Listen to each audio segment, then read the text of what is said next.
All right. Welcome to another Table Read Tuesday. Today we have a last minute change of story, and this is Big Fish, as you can see here, written by John August, based on the novel by Daniel Wallace. And this is a great, exciting story with a lot of twists and turns, and we have a great cast. And we're going to go around and have everyone introduce themselves. I'm Jacob Patrick, into screenwriting, not really into acting, so please forgive me. um, and then we have a new cast member, first time, Deanne Mandel. Please introduce yourself. Tell them. Okay, hi, I'm Diane, and I am jumping in this for the first time. I've worked for many years in theater in France, UK, and in this country, but I've been out of that for about 20 years. And I'm just jumping back in. I do sound energy healing here in Encinitas, and I have a school. Awesome. Thank you. Welcome. Thank you. Clint. Hey everybody, it's Clint back for another edition. Big Fish. How cool is that, man? Another classic read. Again, I am into writing, acting, directing, and producing. Continuing to go down through that path, and it's just awesome to be here again. What an amazing way to sit down with the script, look at it, see how people have done it, look at different writing styles, techniques, and how to get the idea that's in your head out onto paper in a way that people want to read and want to pay you to do it. So I'm here. This is my university right here, and I'm glad that you're all coming to join. Thank you. Yeah, and that one, that was great. Like, this one's written by John August, and I listened to the podcast script notes that he does with Craig Mazin for years, and it's fantastic. So if you're into screenwriting and you haven't heard that podcast, check it out. John August has also made other cool things for screenwriters, there's a thing called Highland 2. He has a writer emergency pack. He's written a bunch of other scripts. Craig Mazin on that has written some of the Hangover movie and Chernobyl. And also John August wrote some actual novels and books as well. So check them out, give them some support. And next on our cast, we have Toni, Flora. Hello. Thank you again for bringing me in on this. I'm Toni Flora. I am doing the actions and descriptions again, and I'm scrolling through the script. I think I have a couple of other small roles. So yeah, looking forward to this one. Movie I haven't seen, so bear with me. Totally. But you will see, especially after this, because it's great. Yes. Yeah. Especially if you guys like creative and imaginative things. And I think Angelina pointed out like family and emotional as well. And it has everything. It's kind of like Princess Bride, where there's a little bit of everything. So in a very different way. But Vicki, please introduce yourself. Hi, I'm Vicki Dykes. I've been involved with live theater for over 40 years. I've done a few other things too, a bit of film. I'm really looking forward to this. I'm doing 9 different characters, so you never know when I'm going to jump in, and I'm not familiar with this, so it's going to be a lot of fun. And I hope you all enjoy it.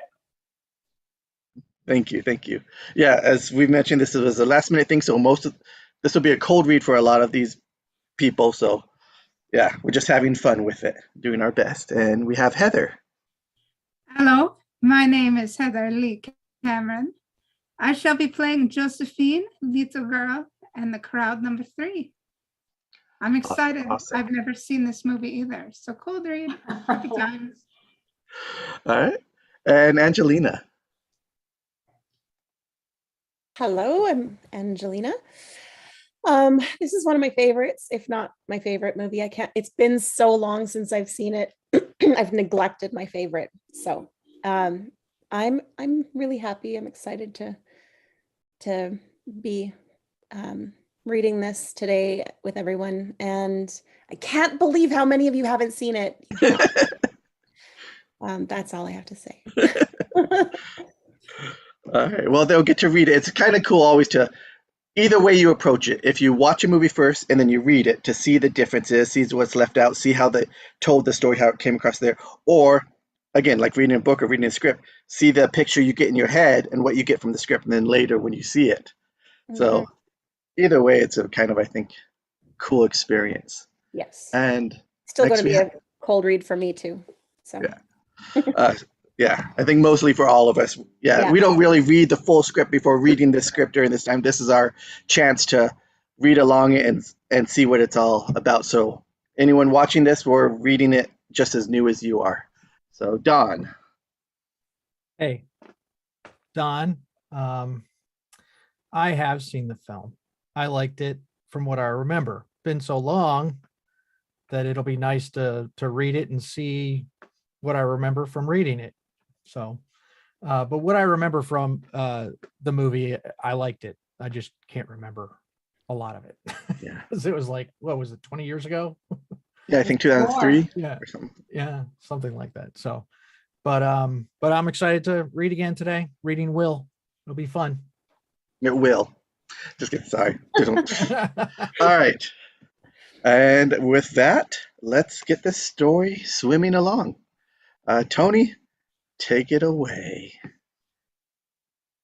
Big Fish, written by John August, based on the novel by Daniel Wallace.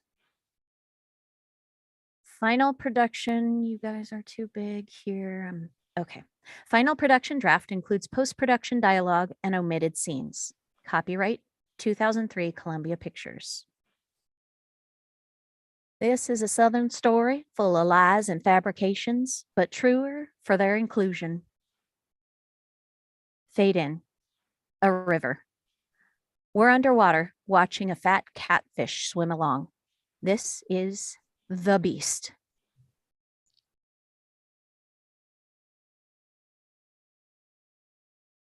Jacob, unmute yourself. There are some fish that cannot be caught. It's not that they're faster or stronger than other fish. They're just touched by something extra. Call it luck, call it grace. One such fish was the beast. The beast's journey takes it past a dangling fish hook, baited with worms, past a tempting lure sparkling in the sun, past a swiping bear claw. The beast isn't worried. By the time I was born, he was already a legend. He'd taken more $100 lures than any fish in Alabama. Some said the fish was the ghost of Henry Walls, a thief who drowned in the river 60 years before. Others claimed he was a lesser dinosaur left over from the Cretaceous period. Interior Will's bedroom, night 1973. Will Bloom, age 3, listens wide-eyed at as his father, Edward Bloom, 40s and handsome, tells the story. In every gesture, Edward is bigger than life, describing each detail with absolute conviction. I didn't put any stock into such speculation or superstition. All I knew was I'd been trying to catch that fish since I was a boy no bigger than you. And on that day you were born, that was the day I finally caught him. Exterior campfire, night 1977. A few years later, and Will sits with the other Indian guides as Edward continues telling the story to the tribe. Now, I tried everything on it. Worms, lures, peanut butter and cheese. But on that day, I had a revelation. If that fish was the ghost of a thief, the usual bait wasn't going to work. I would have to use something truly desired. Edward points to his wedding band, glinting in the firelight. Your finger? Edward slips his ring off. Gold. While the other boys are rapt with attention, Will looks bored. He's heard this story before. I tied my ring to the strongest line they made, strong enough to hold up a bridge, they said, if just for a few minutes, and I cast upriver. Interior Bloom Front Hall, night 1987. Edward is chatting up with Will's pretty date to the homecoming dance. She is enjoying the story, but also the force of Edward's charisma. He's hypnotizing. The beast jumped up and grabbed it before The ring even hit the water, and just as fast, he snapped it clean through the line. Will, now 17 with braces, is fuming and ready to leave. His mother, Sandra, from whom he gets his good looks and particularity, stands with him at the door. You can see my predicament. My wedding ring, the symbol of fidelity to my wife, soon to be the mother of my child, was lost in the gut of an uncatchable fish. On Will and Sandra. Make him stop. His mother pats him sympathetically, then adjusts his tie. What did you do? I followed that fish upriver and downriver for 3 days and 3 nights until I finally boxed him in. Will regards his father with exasperated contempt. With these 2 hands, I reached in and I snatched that fish out of the river. I looked him straight in the eye, and I made a remarkable discovery. Interior, tiny Paris restaurant, La Rue, 14 degrees, night, 1998. Will, now 28, sits with his gorgeous bride, Josephine. This is their wedding reception, crowded with their friends and family. They should be joyful, but Will is furious. Edward has the floor, ostensibly for a toast. The room is cozy and drunk. This fish, the beast, the whole time we were calling it to him, when in fact it was a her. It was fat with eggs and was going to lay them any day. Over near the doorway, we spot Sandra, just returned from the restrooms. She looks gorgeous. She couldn't be any happier if this were her own wedding. Now, I was in a situation. I could gut that fish and get my ring back, but doing so, I would be killing the smartest catfish in the Ashton River, soon to be the mother of hundreds of others. Will can't take it anymore. Josephine tries to hold him back, but he gets up and leaves. Edward doesn't even notice. Did I want to deprive my soon-to-be-born son the chance to catch a fish like this of his own? This ladyfish and I, well, we had the same destiny. As he leaves, Will mutters in perfect unison with his father. We were part of the same equation. Will reaches the door where his mother intercepts him. Honey, it's still your night. Will can't articulate his anger. He just leaves. Now, you may well ask, since this ladyfish wasn't the ghost of a thief, why did it strike so quick on gold when nothing else would attract it? That was the lesson I learned that day, the day my son was born. He focuses his words on Sandra. The story is, and has always been, about her more than anyone. Sometimes, the only way to catch an uncatchable woman is to offer her a wedding ring. A laugh from the crowd. Edward motions for Sandra to get up here with him. As she crosses, we can see that 30 years of marriage has not lessened their affection for each other. As they kiss, Edward tweaks her chin a special little way. The crowd applauds. Edward toasts the happy couple. Josephine covers well for her absent husband, a smile as warm as summer. Edward downs his champagne in a gulp. Exterior, outside La Rue, 14 degrees, night. We come into the middle of an argument on the sidewalk. Occasional passerby takes notice, especially as it gets more heated. Both men are a little drunk. What? A father's not allowed to talk about his son? I'm a footnote in that story. I'm the context for your great adventure, which never happened. Incidentally, you were selling novelty products in Wichita the day I was born. Jesus Christ. Friend of yours? Did you help him out of a bind? Come on, Will. Everyone likes that story. No, Dad, they don't. I do not like the story. Not anymore. Not after 1,000 times. I know all the punchlines, Dad. I can tell them as well as you can. For one night in your entire life, the universe does not revolve around Edward Bloom. It revolves around me and my wife. How can you not understand that? A long beat, then Sorry to embarrass you. Will won't let him get the last word. You're embarrassing yourself, Dad. You just don't see it. Angle on Edward. Fine. A hand to wave. Enough of you. He walks away. Angle on Will, still fuming with righteous anger. It's then we freeze frame. After that night, I didn't speak to my father again for 3 years. Interior AP newsroom, Paris, day. A typically busy day. On hold with the phone cradled under her ear, Will sorts through a bundle of mail dropped on his desk. William Bloom with the Associated Press. If I could just... He's put back on hold. Returning to the mail, he finds a hand-addressed envelope, rips it open. We communicated indirectly, I guess, in her letters and Christmas cards. My mother would write for both of them. Interior Bloomhouse day, kitchen. At the table, Sandra talks on the phone while Edward fixes a sandwich. When I'd call, Mom would say that Dad was out driving or swimming in the pool. Edward takes a seat, starting to eat his sandwich. True to form, we never talked about our not talking. Interior Bloomhouse master bedroom, night. Sandra stands by the window, watching as exterior Bloom backyard, night, continuous.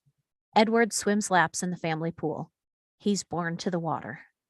The truth is, I didn't see anything of myself in my father, and I don't think he saw anything of himself in me. We were like strangers who knew each other very well. Exterior river, day. Edward stares intently into the water, a lion in wait. In telling the story of my father's life, it's impossible to separate the fact from the fiction, the man from the myth. The best I can do is to tell it the way he told me. We look down at the river, where Edward's reflection is caught in the dark water. As the water ripples past, something changes. Sure enough, as we look up again, it's a younger Edward Bloom, 20s, staring into the water. He's not just handsome, not just charming. It's as if all the forces of natural world have conspired to create him. It doesn't always make sense, and most of it never happened. Suddenly, this Edward thrusts both hands into the water, grabbing hold of the beast.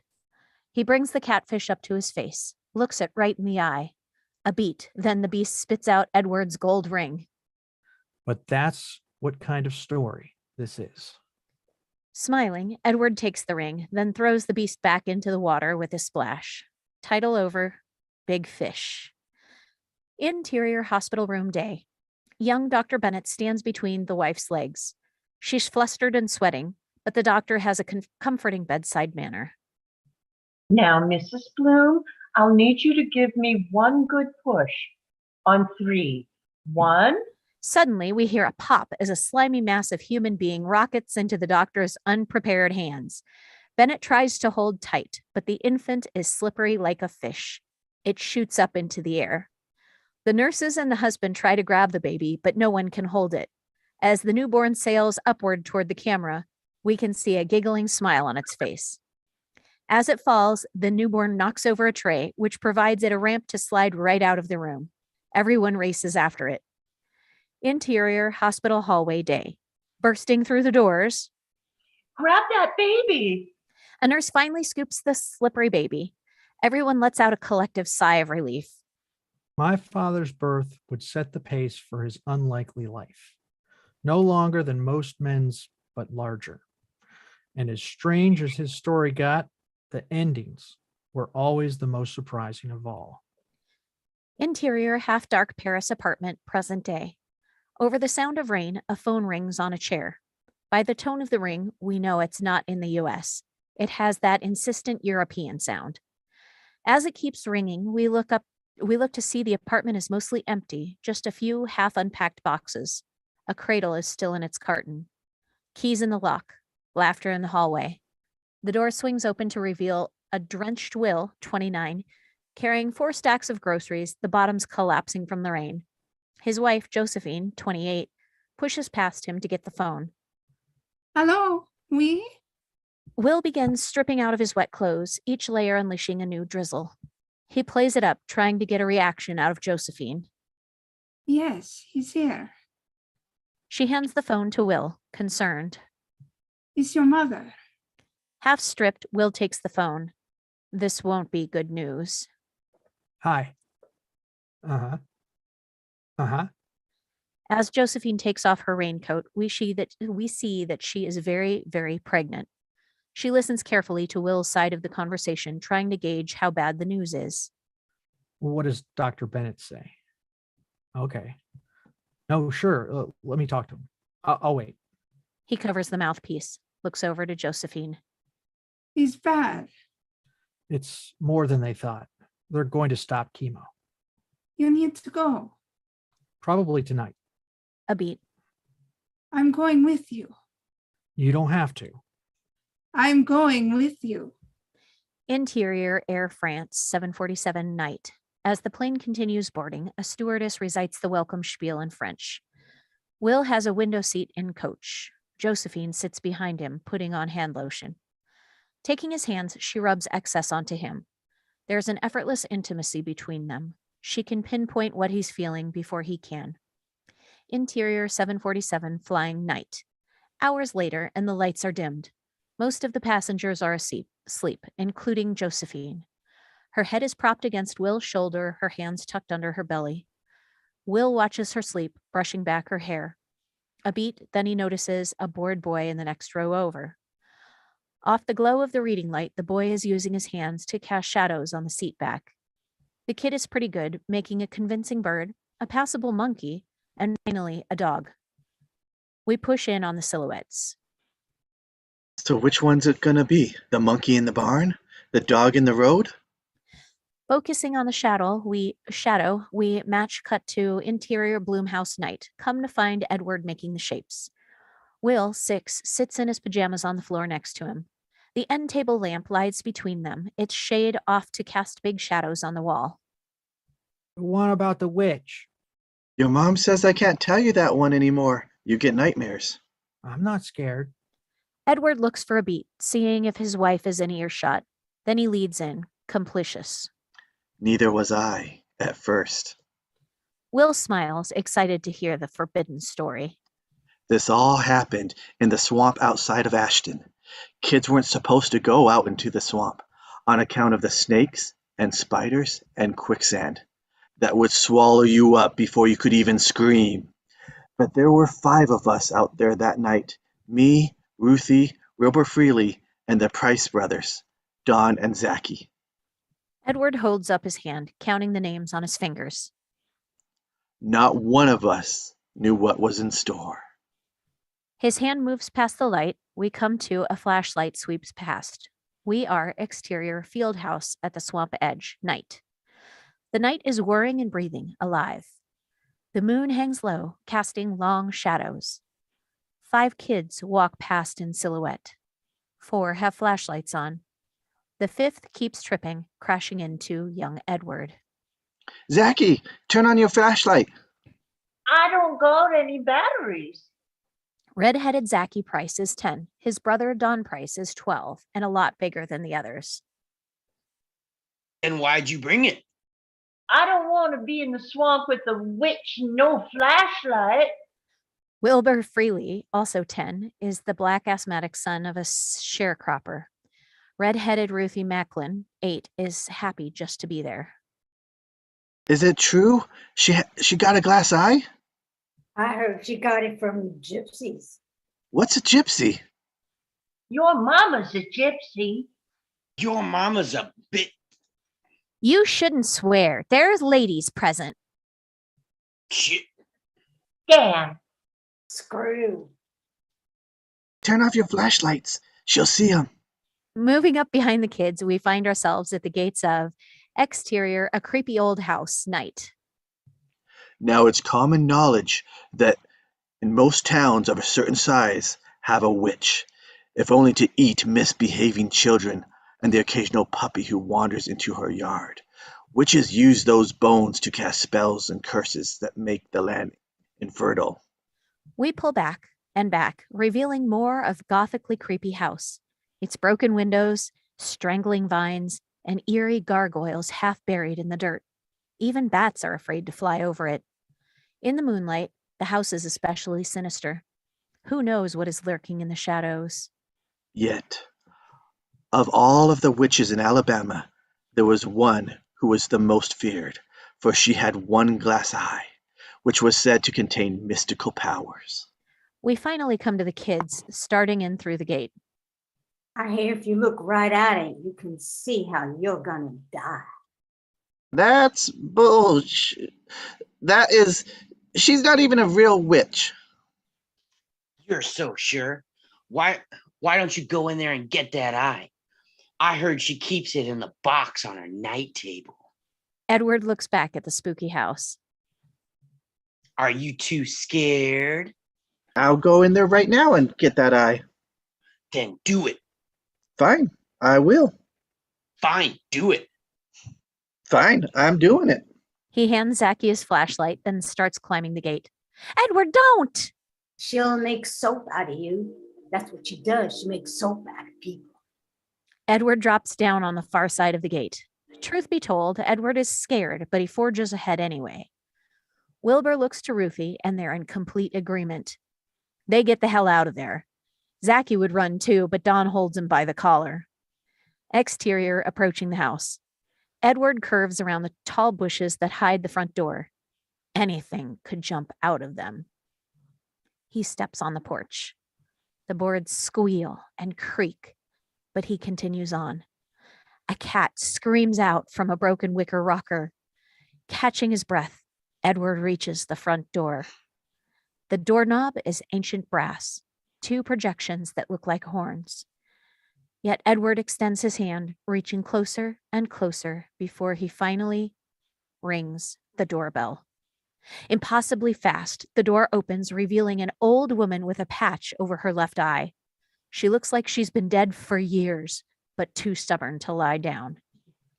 Ma'am, my name is Edward Bloom, and there's some folks that like to see your eye. Exterior back at the gate, night. Zacky and Don Price wait for Edward, each moment more convinced he's already dead. But suddenly, he's back at the gate. You get that eye? I brought it. Let's see it. The old woman steps out of the shadows behind Edward, flipping up her eye patch.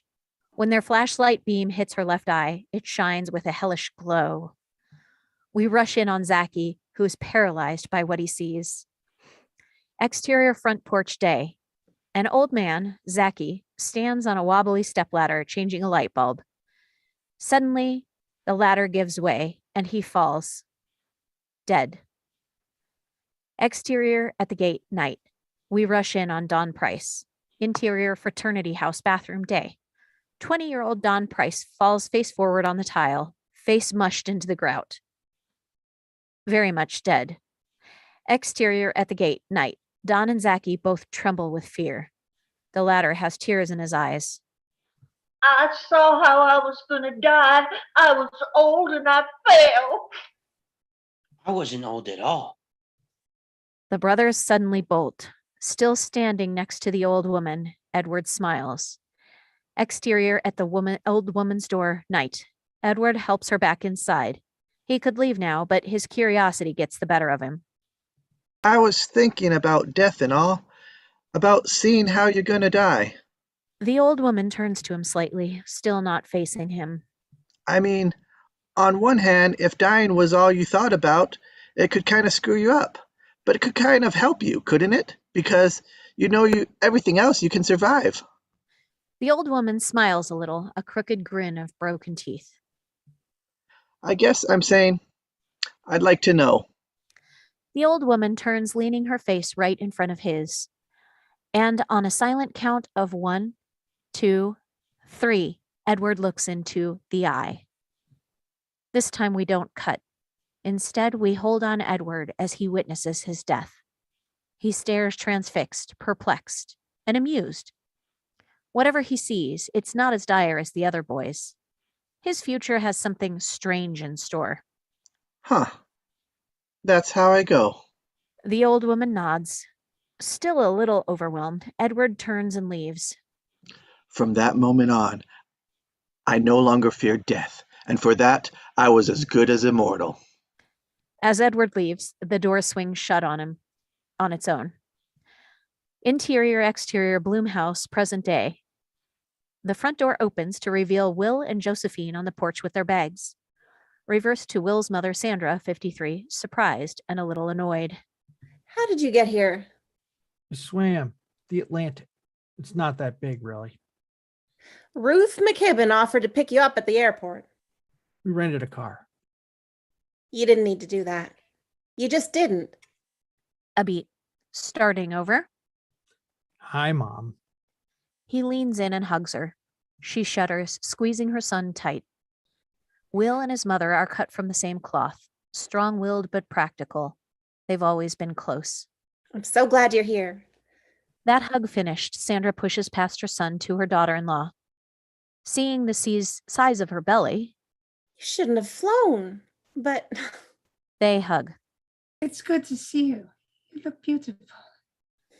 It's not flattery, it's the truth. thank you. I'll bet you need to Yes.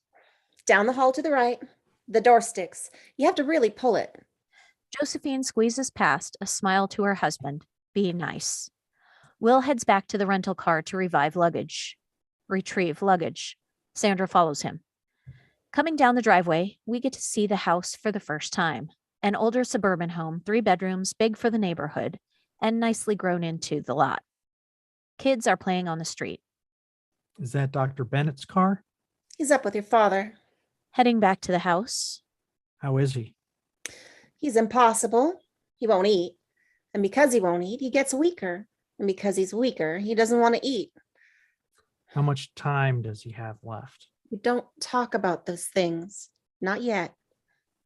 interior kitchen day. Sandra is pouring iced tea for Will and Josephine. Dr. Julius Bennett, 85, enters from the foyer, still winded from coming down the stairs. He was the town's first Black physician. He's still the town's best physician. Well, Dr. Bennett, it's good to see you. My wife, Josephine. a pleasure. He judges her belly. You're 7 months? Tuesday day. He leans close to her, whispering in her ear. It's a boy. She smiles, surprised but not doubting.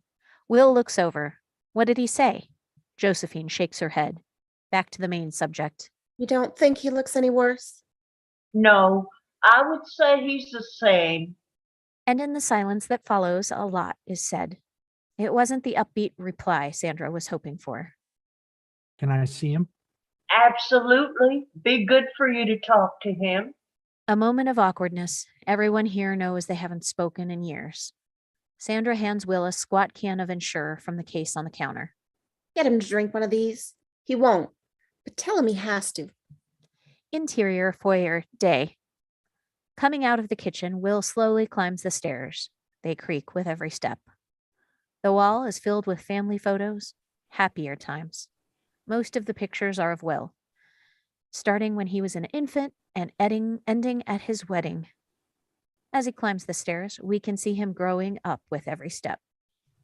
Interior upstairs hallway day. A crack of sunlight spills around the half-open door at the end of the hallway. Will walks toward it, running a hand along the wallpaper. Almost at the door, he stops for a beat, gets his breath, then goes inside. Interior guest room day. Edward Bloom, 61, lies asleep on the bed. Although he's not the vibrant man we've seen before, it's not as bad as we feared. The illness has been quick and left him largely intact. There are no IVs, no monitors, nothing. Coming up to the bed, Dad? Edward cracks open an eye, a beat before he focuses. He tries to say something, but no words come out. He looks over at a pitcher on the nightstand. Will pours him a glass of water, helping him hold it to his parched lips. Finished, Edward sets down the glass by himself. A very long, tense beat.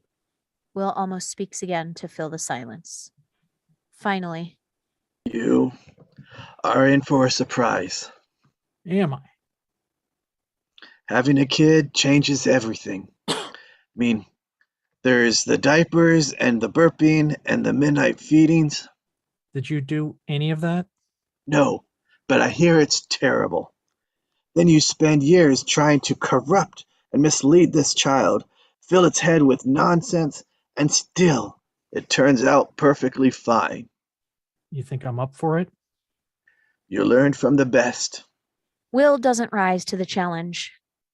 A beat, then he remembers the can of Ensure. Holds it up. Edward recoils. Just drink half the can. I'll tell her you drank the whole thing. Everyone wins. A beat, then Edward rolls his eyes. Fine. Will cracks open the can, finding a straw on the nightstand. People needn't worry so much. It's not my time yet. This isn't how I go. Really? Truly, I saw it in the eye. The old lady by the swamp? She was a witch. No, she was an old and probably senile, maybe schizophrenic. I saw my death in that eye, and this is not how it happens. So how does it happen? Surprise ending. Wouldn't want to ruin it for you. Edward slurps down as much of the Ensure as he can stand, then pushes the can away. He swallows with difficulty. There was this panhandler who used to come stop me every morning when I come out of this coffee shop near the office. Okay. And every day I gave him a quarter. Every day. Then I got sick and was out for a couple of weeks. And when I went back there, you know what he said? What did he say? You owe me $3.50. Really? True story. A beat. When did you ever work in an office? There's a lot about me you don't know. You're right. Edward gives a wry smile. He walked into that. Your mother was worried we wouldn't talk again. And look at us. We're both talking fine. We're storytellers, both of us. I speak mine, you write yours down. Same thing. Will won't commit to Edward's assessment. Dad, I'm hoping we can talk about some things while I'm here. You mean while I'm here? I'd just like to know the true versions of things, events, stories, you. Edward laughs a little, which becomes a cough. The hacking escalates until another drink of water gets it under control. It's not clear whether any of this was an act to keep from talking. Your mother hasn't been keeping up the pool. If you wanted to, you could. I will. You know where the chemicals are? I used to do it when you were gone, remember? I used to do it a lot. He didn't mean for that to sound so pointed. Taking the half-empty Ensure, Will gets up to go. He's at the door when... I was never much for being at home, Will. It's too confining. And this here, being stuck in bed, dying is the worst thing that ever happened to me. He smiles at his joke. I thought you weren't dying. I said, this isn't how I go. The last part is much more unusual. Trust me on that. Interior, upstairs hallway, day. Shutting the door behind himself, Will drinks the rest of the Ensure himself. Edward was right. It tastes horrible. Heading for the stairs, Will walks past an open door. As he leaves the frame, we stay behind to look inside. Interior, Will's bedroom, day. Flashback. Where an 8-year-old Will is propped up in bed, his face covered with chicken pox and pink calamine lotion. He's showing Edward how many bumps there are on his arm. Dr. Bennett says I'm going to have to be home for a week. That's nothing. I once had to stay in bed for 3 years. Did you have chicken pox? I wish. Interior, tiny church, day. Wearing a white shirt and tie, young Edward, still about 10, sings Down to the River, My Lord, along with the congregation. His voice is high and thin, but he gives it his all. Suddenly, his voice cracks and drops a half octave, and then another. His friends Wilbur Freely and Ruthie look over, wondering what's wrong. Embarrassed, Edward just keeps singing, trying to follow along with the baritone part. He pulls at his collar. Then he pulls again, his face getting red. Starting to panic, he loosens his tie. He's starting to undo the collar button when it pops off by itself. 2 more buttons fly off. One hits a chubby woman in the neck. On his shoes, as we watch Edward's pant cuffs rise inch by inch. That's how fast he's growing. Truth is, No one quite knew what was wrong. Most times a person grows gradually. I found myself in a hurry. Interior Edward's bedroom day. Young Edward lies in bed, his limbs connected to various pulleys and levers to support his weight. He has a dozen encyclopedias around him and another dozen on the floor. My muscles couldn't keep up with my bones, and my bones couldn't keep up with my body's ambition. So I spent the better part of 3 years confined to my bed, with the World Book Encyclopedia being my only means of exploration. I had made it all the way to the G's, hoping to find an answer for my gigantificationism, when I uncovered an article about the common goldfish. Insert the encyclopedia article, complete with drawings.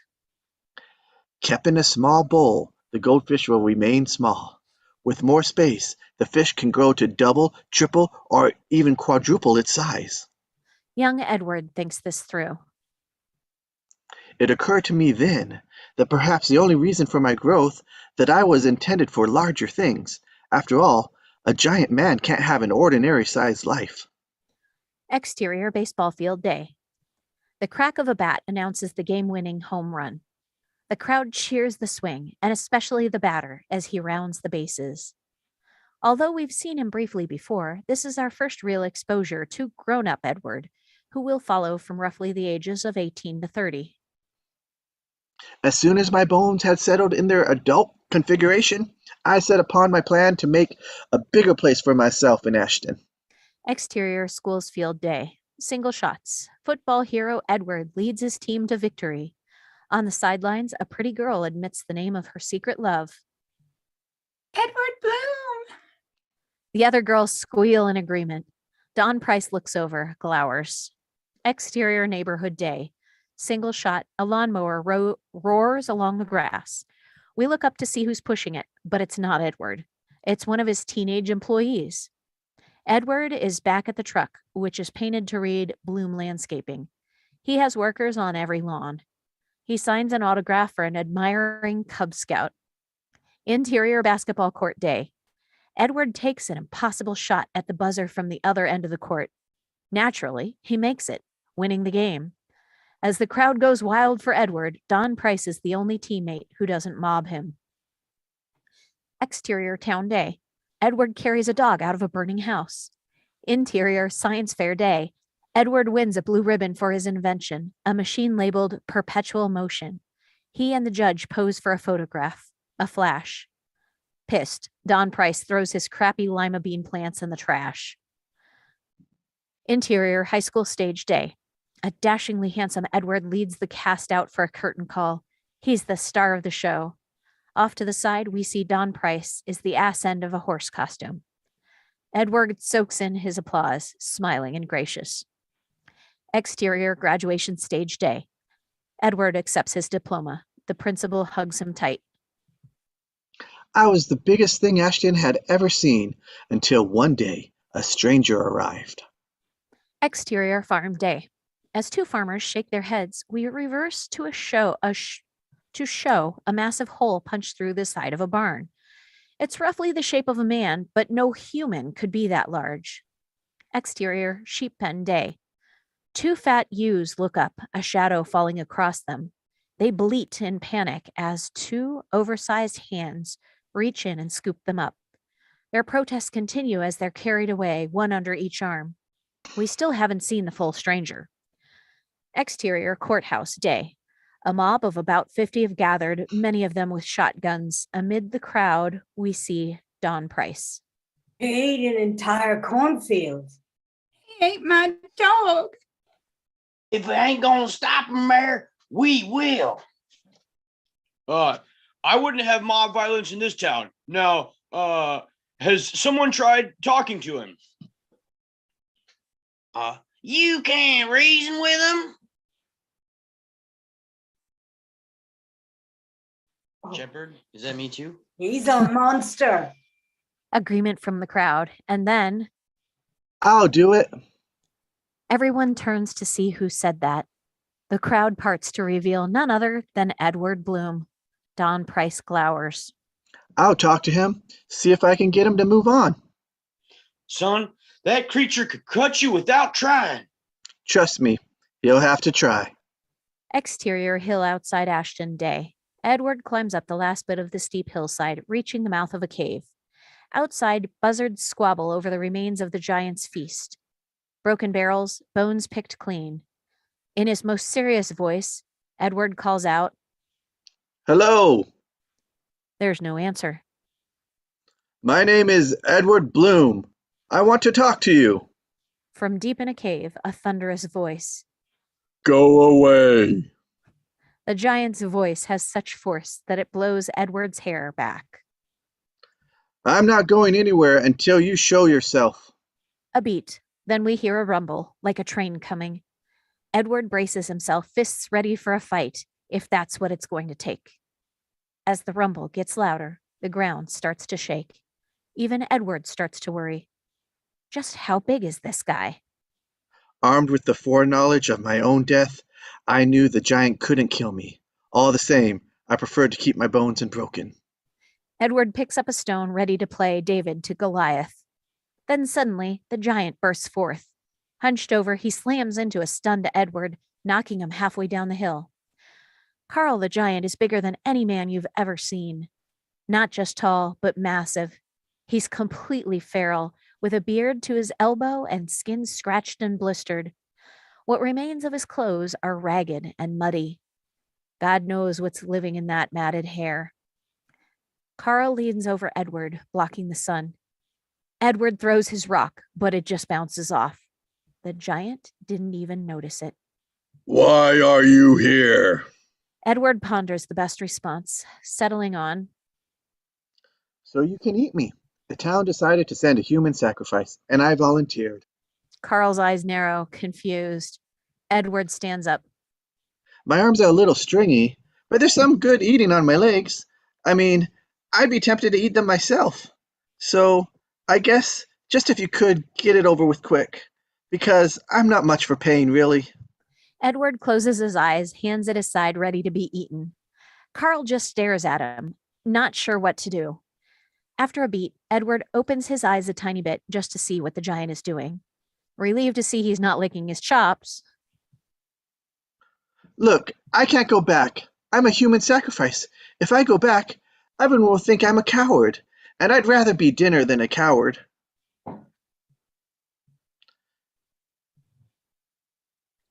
Here, Karl sits down with a boom, dejected. start with my hand. It'll be an appetizer. Reaching up, Edward shoves his hand into Karl's mouth, but the giant spits it back out. I don't want to eat you. I don't want to eat anybody. It's just, I get so hungry. I'm too big. And that's the sad truth. Karl is less a monster than a freak, a giant man, but in the end, just a man. Edward takes a seat beside him. Did you ever think, maybe you're not too big? Maybe this town is just too small? I mean, look at it. Circling behind them, we look down at Ashton, a tiny town in a tiny valley. Hardly 2 stories in the whole place. Now I've heard in real cities, they've got buildings so tall you can't even see the tops of them. Really? Wouldn't lie to you. And they've got all-you-can-eat buffets. You can eat a lot, can't you? I can. So, why are you wasting time in a small town? You're a big man. You should be in a big city. Karl smiles, but then it fades. A certain sad suspicion. You're just trying to get me to leave, aren't you? That's why they sent you here. What's your name, Giant? Karl. Mine's Edward, and truthfully, I do want you to leave, Karl, but I want to leave with you. You think this town's too small for you? Well, it's too small for a man of my ambition, and I can't see staying here a day longer. You don't like it? I love every square inch of it, but I can feel the edges closing in on me. A man's life can only grow to a certain size in a place like this. So what do you say? Join me? Karl thinks for a moment. Then Okay. Okay. they shake on it. Now first, we got to get you ready for the city.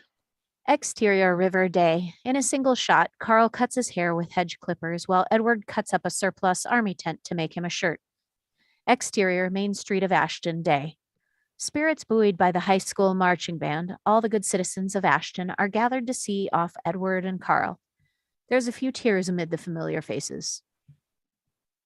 Edward Boom, the first son of Ashton. It's with a heavy heart we see you go.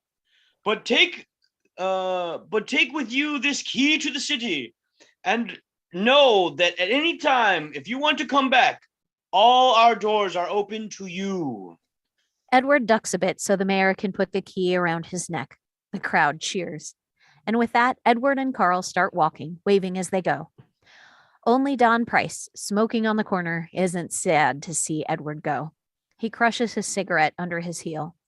He wishes he could crush Edward. Many of the townfolk come onto the street to hug Edward or shake his hand. That afternoon, I left Ashton. Everyone seemed to have advice. Find yourself a nice girl. Don't trust anyone in Kentucky. Watch your pride, Edward Bloom. But there was one person whose counsel I held above all others. As the crowd parts, he finds himself face to face with the old woman. The ruckus slows and quiets, as if a strange spell has been cast. She motions for Edward to lean down so she can whisper something to him. Although we're very close, we can't hear her voice. She said that the biggest fish in the river gets that way by never being caught. The advice only succeeds in confusing Edward. Okay, thanks. Edward and Karl keep walking. The old woman shuffles off, somehow knowing her advice will go unheeded.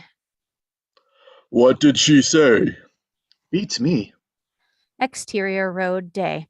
We tilt up from the road to reveal Edward and Karl walking off to out of Ashton.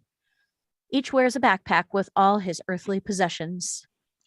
There were two roads out of Ashton, a new one which was paved and an older one that wasn't. People didn't use the old road anymore, and it had developed a reputation of being haunted. Edward and Karl come to a bend where the paved road veers left and an overgrown dirt road runs straight. The old road is blocked with signs and warnings of danger. Since I had no intention of ever returning to Ashton, this seems as good of time as any to find out what lay down that road. Karl looks at the dirt road, wary. You know anyone who's taken it? That poet, Northern Winslow, did. He was going to Paris, France. He must have liked it because no one ever heard from him again. Tell you what, you take the other way and I'll cut through here and meet you on the far side. A little paranoid. You're not trying to run away? Just to be sure, you can take my pack.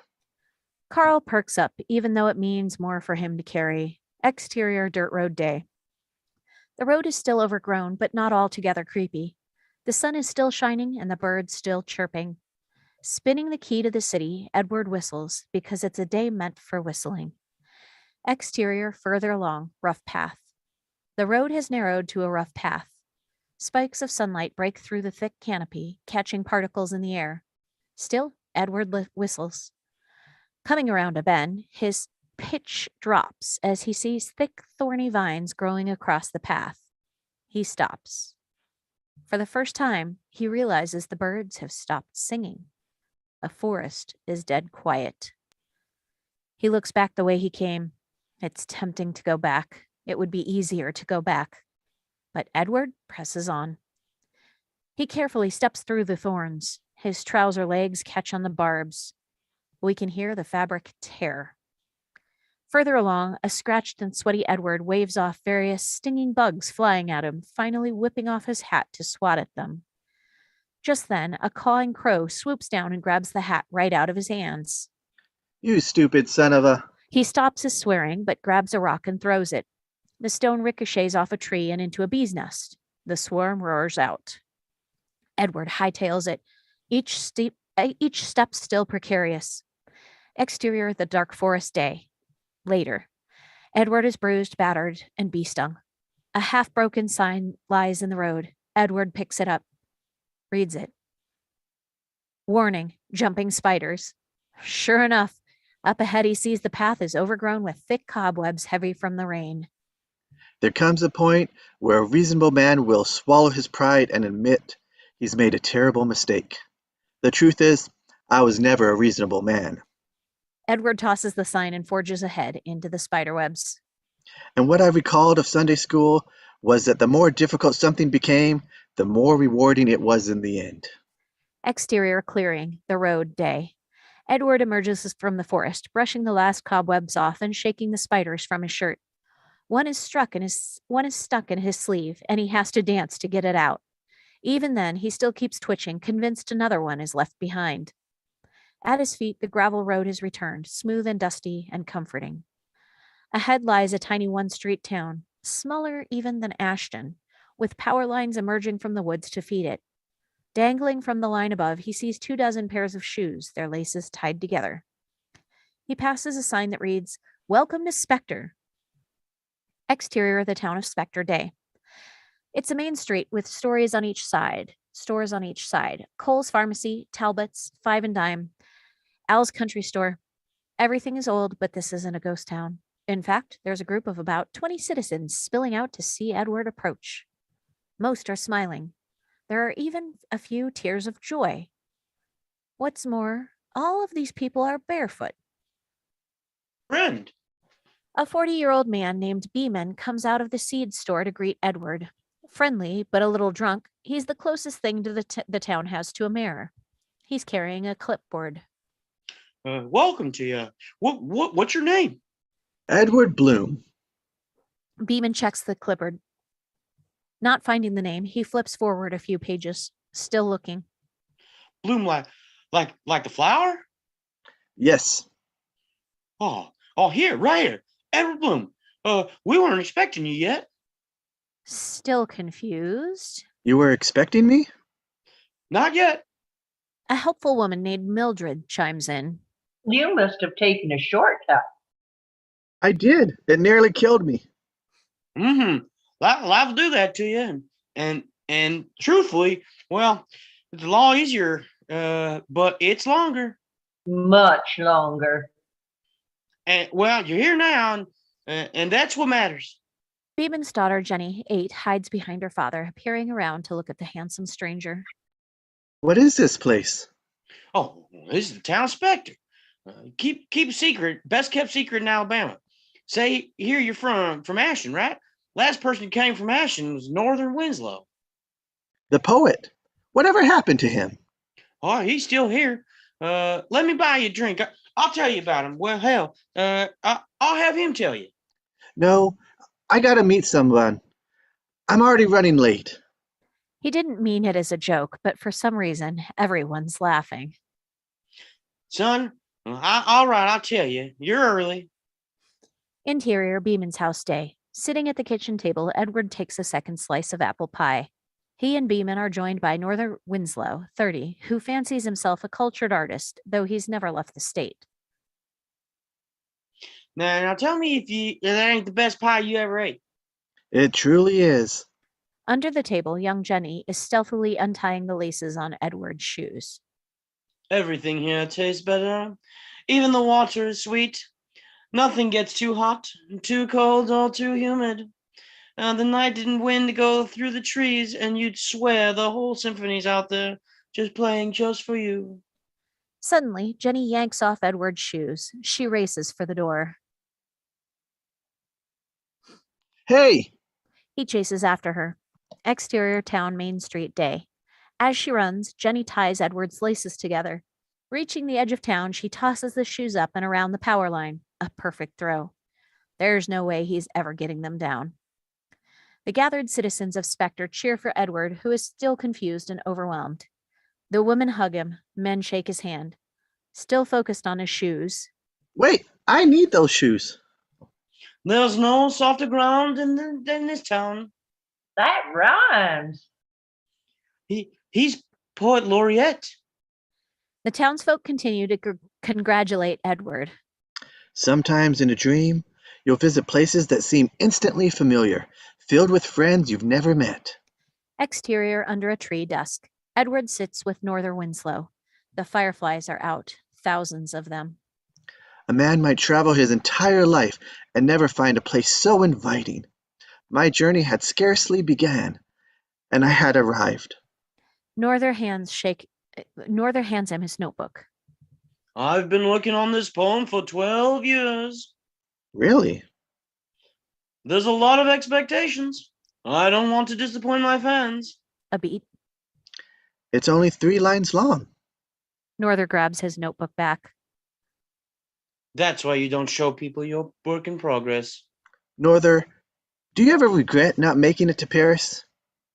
I can't imagine any better place than here. You're a poet. You ought to be able to. And maybe if you'd seen more, you could. Norther doesn't answer, just goes back to his notebook. Exterior by the river, night. By the light of the full moon, Edward soaks his feet in the water, trying to make sense of it all. The key to the city dangles around his neck. He stares at himself in the reflection. He smiles. It's then that a woman emerges the far side of the river. No telling where she came from. She must have been swimming underwater. We never see her face. She stands in the river with her bare back to Edward, squeezing the water out of her golden hair, oblivious to his presence. Edward is breathless. It's the first woman he's seen in her natural state, and he doesn't dare move lest he frighten her away. Then he sees the snake. It's a cottonmouth, has to be. It leaves a break in the water. It's a small reptilian head aiming for her flesh. There's no decision to be made. On pure instinct, Edward dives in. He swims as hard as he can, grabbing the snake just as it's about to strike. The woman dives back underwater, understandably terrified that a man is coming at her. No, it's okay. I got it. I got the snake. As the splashing subsides, Edward looks at what he holds in his hands, which isn't a snake at all, but rather a common stick, and a non-threatening one at that. While Edward ponders his mistake, he looks around to discover that the girl in the river is gone. He never even saw her face. Wait, I'm sorry. Hello? Edward keeps expecting her to surface somewhere, but she never does. He stands alone in the river, wondering what tricks his eyes are playing on him. Exterior by the river, night, continuous.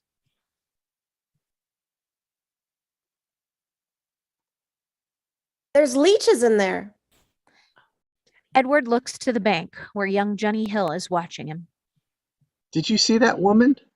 What did she look like? Well, she, Oh, was she naked? Embarrassed to admit it, yeah. Well, it's not a woman, it's a fish. No one ever catches her. given the day he's had so far, Edward isn't inclined to follow up on the issue.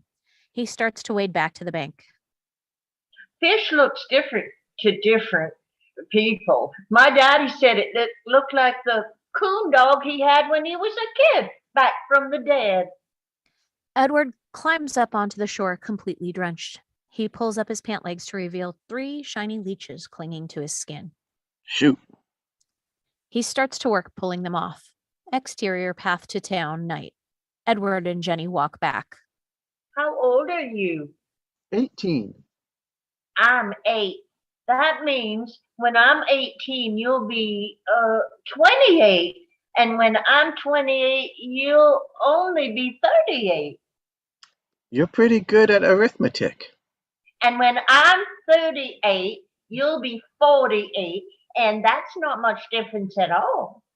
Eager to get off this subject. Sure is a lot now, though, huh? Exterior Main Street, night. As Edward and Jenny approach the main street, they find downtown has been transformed.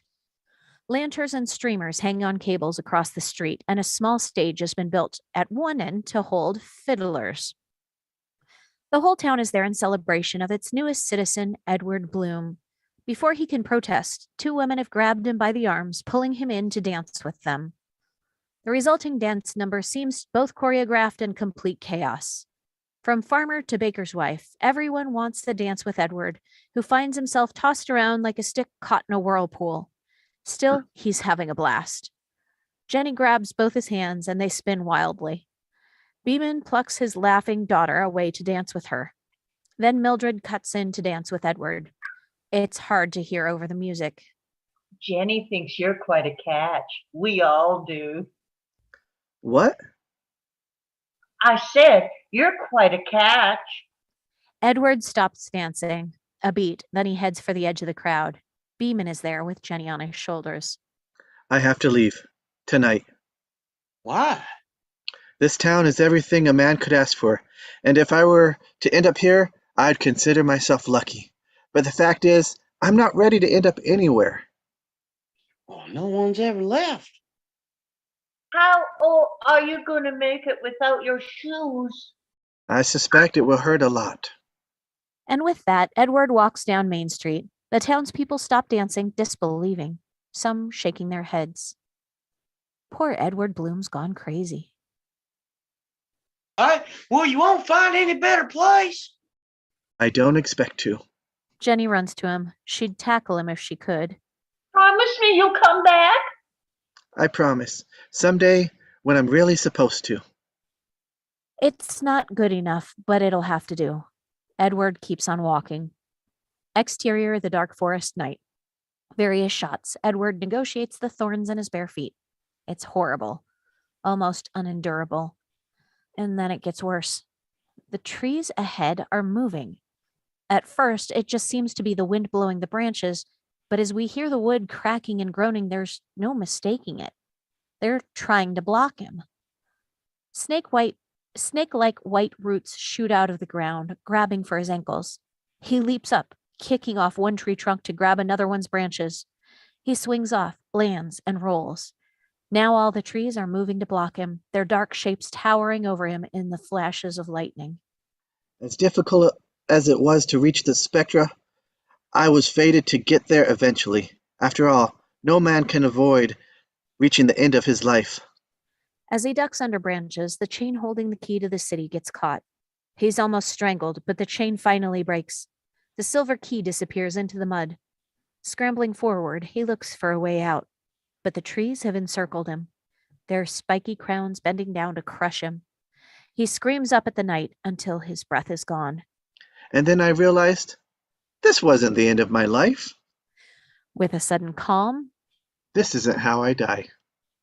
another lightning flash, and suddenly the trees are back where they've always been. Edward is lying shoeless and torn in a muddy puddle, staring up at the rain and laughing. Exterior, the road day.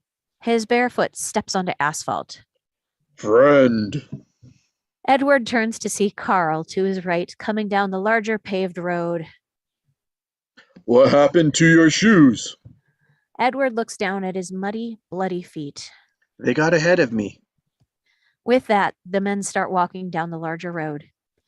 Crossfade to interior dining room night. Edward and Will sit at opposite ends of the table, with Sandra and Josephine in the middle. Although Edward has a small plate of food in front of him, he hasn't touched it. He's exhausted from the trip downstairs, but determined to maintain the family dinner ritual. The other three eat awkwardly, each clink and scrape of fork and knife resonating. Will finally breaks the silence. I don't know if you've seen it, but Josephine has some photos in the most recent Newsweek. Really? That's wonderful. I spent a week in Morocco for the story. It was incredible. We'll have to pick up a copy. A beat. As Will scoops out another serving of potatoes, Edward suddenly speaks. I don't know if you're aware of this, Josephine, but African parrots in their native home of the Congo, they speak only French. All three stop to listen. Really? You're lucky to get 4 words out of them in English, but if you were to walk through that jungle, you'd hear them speaking the most elaborate French. Those parrots talk about everything, politics, movies, fashion, everything but religion. Taking the bait. Why not religion, Dad? It's rude to talk about religion. You never know who you're going to offend. A beat. Josephine actually went to the Congo last year. Oh, so you know. Interior grocery store night. Will shakes his shopping cart free from the pileup while his mother checks her list. At the produce section, Sandra starts to bag string beans. Mom, would you say you understand, Dad? Of course. what I mean is, do you really know what's going on in his head? Yes. How is that possible? I mean, you try to ask him a question and suddenly it's another one of his stories. You can't honestly say you know him. Yes, Will, I do. And don't presume things you don't know. She's more amused than annoyed, but Will is entering dangerous territory. Would you say you understand, Josephine? Yes, but that's a different. No, it's not. It's exactly the same. Your father and I met, we dated, and we married. We chose each other because we understood each other on some fundamental level, just the same as you two. She moves on to the carrots. Josephine and I have a lot in common. Yes, you both think William Bloom is a very smart man. The problem is, you only see me as your mother and not as someone's wife. And I've been his wife a lot longer than I've been your mother. You can't discount that. True, but I've known him my whole life, and I don't feel like I know him at all, or ever will. With a look, Sandra acknowledges the stakes. I know it's not easy. Just remember, he didn't choose to be your father, and you didn't choose to be his son. You just ended up together. You could pick numbers out of a dark bag, and it'd be just the same. If you ask me, it's a wonder parents and children can stand each other at all. But I understand you, Mom. I always have. Well, clearly you don't. But I'm not the mystery you're trying to solve right now. Interior at the checkout night. Reaching the cashier, Sandra hands over her coupons. Will is approaching with a Newsweek magazine. 2 check stands over. An attractive blonde woman in her 50s is getting her change. Though she's Sandra's generation, she carries herself like a much younger woman with blue jeans and sneakers. She accidentally makes eye contact with Will as he passes. We hold on the woman, who tracks Will as he reaches Sandra. It's hard to read her reaction. Does she recognize him or just find him attractive? Will notices the gaze. The woman turns away. Will racks his brain. Does he know this woman? Before I forget, your father has papers in the basement I'd like you to go through. I wouldn't know what's important. Mom, do you know who that is? Blonde hair? Sandra looks. After a beat, the blonde woman turns again semi-casually. Noticing that both Will and Sandra are looking, she smiles a little before taking her cart to leave. Was she one of your teachers? No, but it's weird. She seemed to recognize me. Do you know who that is? The cashier turns to look. He can only get a profile as the woman leaves. Never seen her before. Pretty, though. Interior guest bedroom night. A portable fan quietly whirs in the corner. Turned low, the radio on the nightstand is playing a call-in AM sports show. Just a wash of background chatter. Edward lies asleep on his back. At the window, Josephine quietly lowers the shade. She reaches over Edward to switch off the radio. He stirs from the silence. He wasn't fully asleep, and sees Josephine stretched over him. Hello. She smiles. Hi, how are you feeling? I was dreaming. What were you dreaming about? He tries to recollect, but it's already gone. Josephine motions. Is it okay for her to sit on the bed? He nods. I don't usually remember. Useless. They're especially portentous. You know what that word means? Portentous? She shakes her head. Means when you dream about something that's going to happen. Like one night I had a dream where this crow came and told me, "Your aunt is going to die." I was so scared, I woke up my parents. They told me it was just a dream, to go back to bed. But the next morning, my Aunt Stacy was dead. That's terrible. Terrible for her.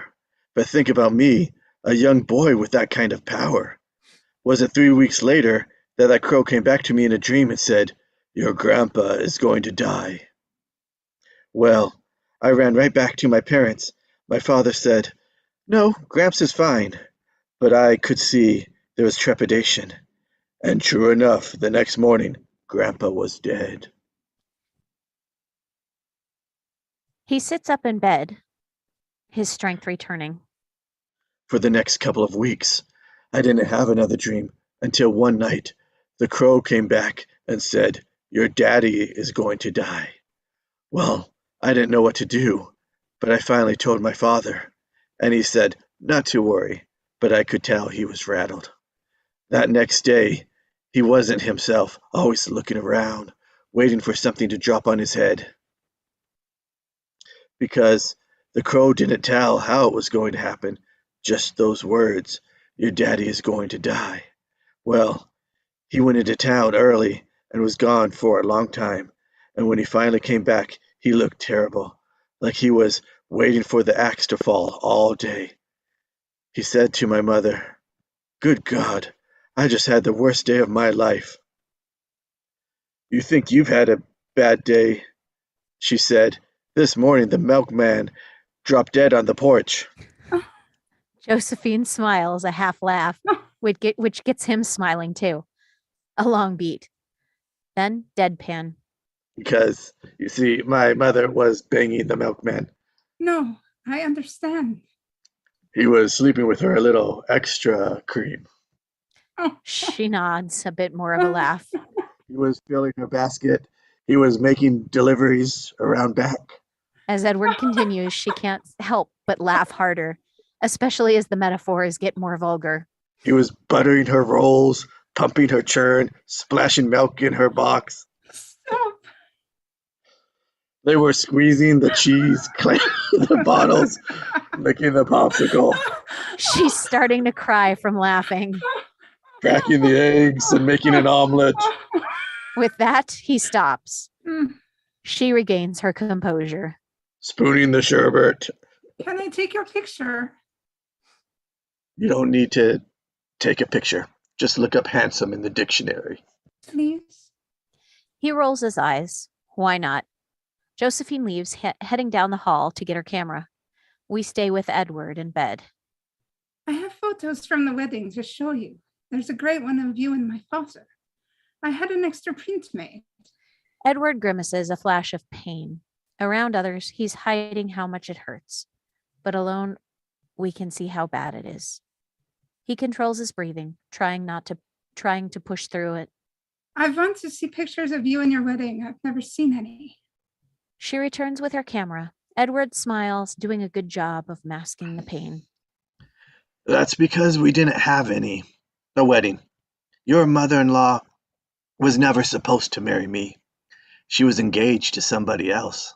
I never knew. I never told you that? Probably just as well. He would have told it. Oh, Will never told you that. He would have told you it the wrong way anyway. All the facts and none of the flavor. Oh, so this is a tall tale? Well, it's not a short one. A devilish smile. Pushing past Edward, we settle on the whirling fan. Match cut to a spinning pinwheel, held by a little boy. He's slumped over his father's shoulder, being carried toward a big top tent. We are exterior Olympia Circus night, where the second-rate carnival is parked for the moment in the Alabama field. To the left, we spot Edward, 20-ish, halfway through a bag of peanuts. He's still carrying the backpack we saw earlier and scratched up from his trip through Spectre. I had just left Ashton and was on my way to discover my destiny. Not knowing what that would be exactly, I explored every opportunity that presented itself. Joining the crowd, he heads to the Big Top, interior Big Top night. A troupe of stilt-walking fire breathers finishes their act to tremendous applause. As the performers clear away, the circus owner and ringmaster Amos Calloway, 50, approaches the stands. He may be only 4 feet tall, but Amos has a titanic presence. Ladies and gentlemen, you think you've seen the unusual. You think you've seen the bizarre. But have you traveled the 5 corners of the world? And let me tell you, I've never seen anything like this. From behind Amos, carnies start rolling on a massive ball toward the crowd. When I found this man, I was picking the oranges in Florida. His fellow workers called him El Penumbre, the shadow. Because when you look at him, besides, he blocks out the daylight. He could take a whole tree in his hands and shake the fruit. I paid his crew boss $10,000 just so I could take him with me.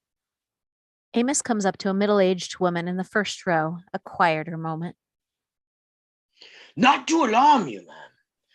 But if this man wanted to, he could crush your head between his toes. But he wouldn't. He's not going to hurt you folks, because he's our gentle giant. Ladies and gentlemen, I give you Colossus! The carnies back away from the ball as a deep drum roll begins. A moment, then the ball starts to bulge from inside. A foot suddenly busts out from within, gasps from the crowd. That foot is massive. In the stands, Edward looks closer, intrigued. As the drumbeat intensifies, a second foot breaks out, followed by hands, shoulders, finally the head. This is Colossus.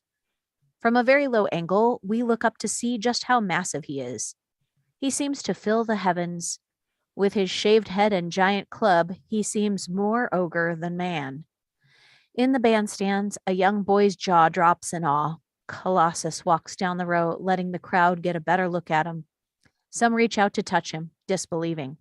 A tight spotlight follows him, revealing faces in the crowd. Colossus passes Edward, who seems unimpressed. He leans with the spotlight, whistling to get the big man's attention. He points to the edge of the stands where he finds his friend is sitting on the dirt. Karl the Giant stands up, so big the spotlight has to widen just to hold him. He's a good foot taller than Colossus. There's a gasp from the crowd, along with nervous anticipation. What will happen next? Angle on Amos, stunned, megaphone dangling. Angle on Colossus, realizing the gig is up. With a resigned shrug, he rests his club on his shoulder and walks away into the shadows. Cut to interior big top night later. As the stand's empty, Edward and Karl talk to Amos. What's his name? Does he talk? It's not important. Karl. Tell me, Karl, have you heard the term involuntary servitude? Karl shakes his head. Unconscionable contract? Nope. Great, that's fantastic.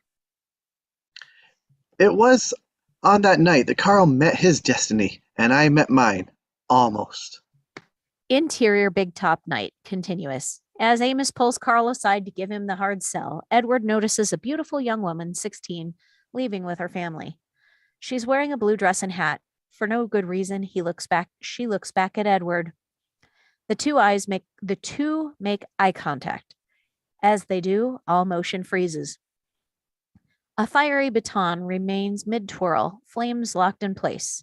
A spilled box of popcorn hangs mid-air, each kernel like a snowflake. Even the elephant is mid-poop. Only Edward is free to move, winding his way between the frozen bodies, ducking underneath arms to get closer and closer to this woman.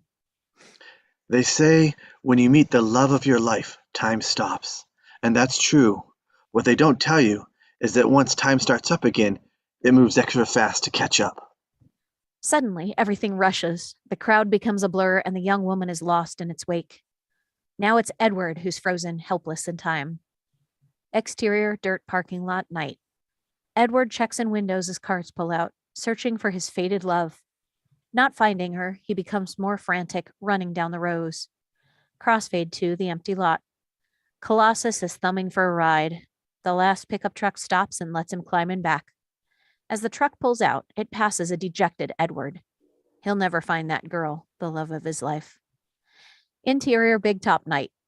Amos leans over so Karl can sign a contract on his back. He spots Edward walking back into the tent. Hey, kid, your friend just made himself a star. That's great. Amos hands off the contract to a clown. My attorney, Mr. Soggybottom. Good to meet you. Mr. Soggybottom honks his horn, then waddles off. Why, what's the matter with you, kid? I haven't seen a customer so depressed since the elephant sat on the farmer's wife. Get it? Depressed? Karl chuckles. See, the big guy likes it. I just saw the woman I'm going to marry. I know it. But then I lost her. Ah, tough break. Most men have to get married before they lose their wives. I'm going to spend the rest of my life looking for her. That, or I'll die alone. Jesus, kid. Well, let me guess. Really pretty, blonde hair, blue hat? Yes. Ah, I know her uncle. Friends of the family. Who is she? Where does she live? Kid, don't waste your time. She's way out of your league. As Amos starts to walk away, Edward hurries to catch up with him. Karl follows as well. What do you mean? You don't even know me. Sure I do. You're the hot back in Hicksville. But you're in the real world. You got squat. You don't even have a plan. You don't have a job. You have nothing but the clothes on your back. I've got a whole backpack full of clothes. He points to the bleachers, where no backpack is to be found. Someone stole my backpack. Kid, you're a big fish in a small pond. This here is the ocean, and you're drowning. Take my advice and go back to Puddleville. You'll be happier there. Getting in front of Amos, Edward stops him. Wait. You said I don't have a plan.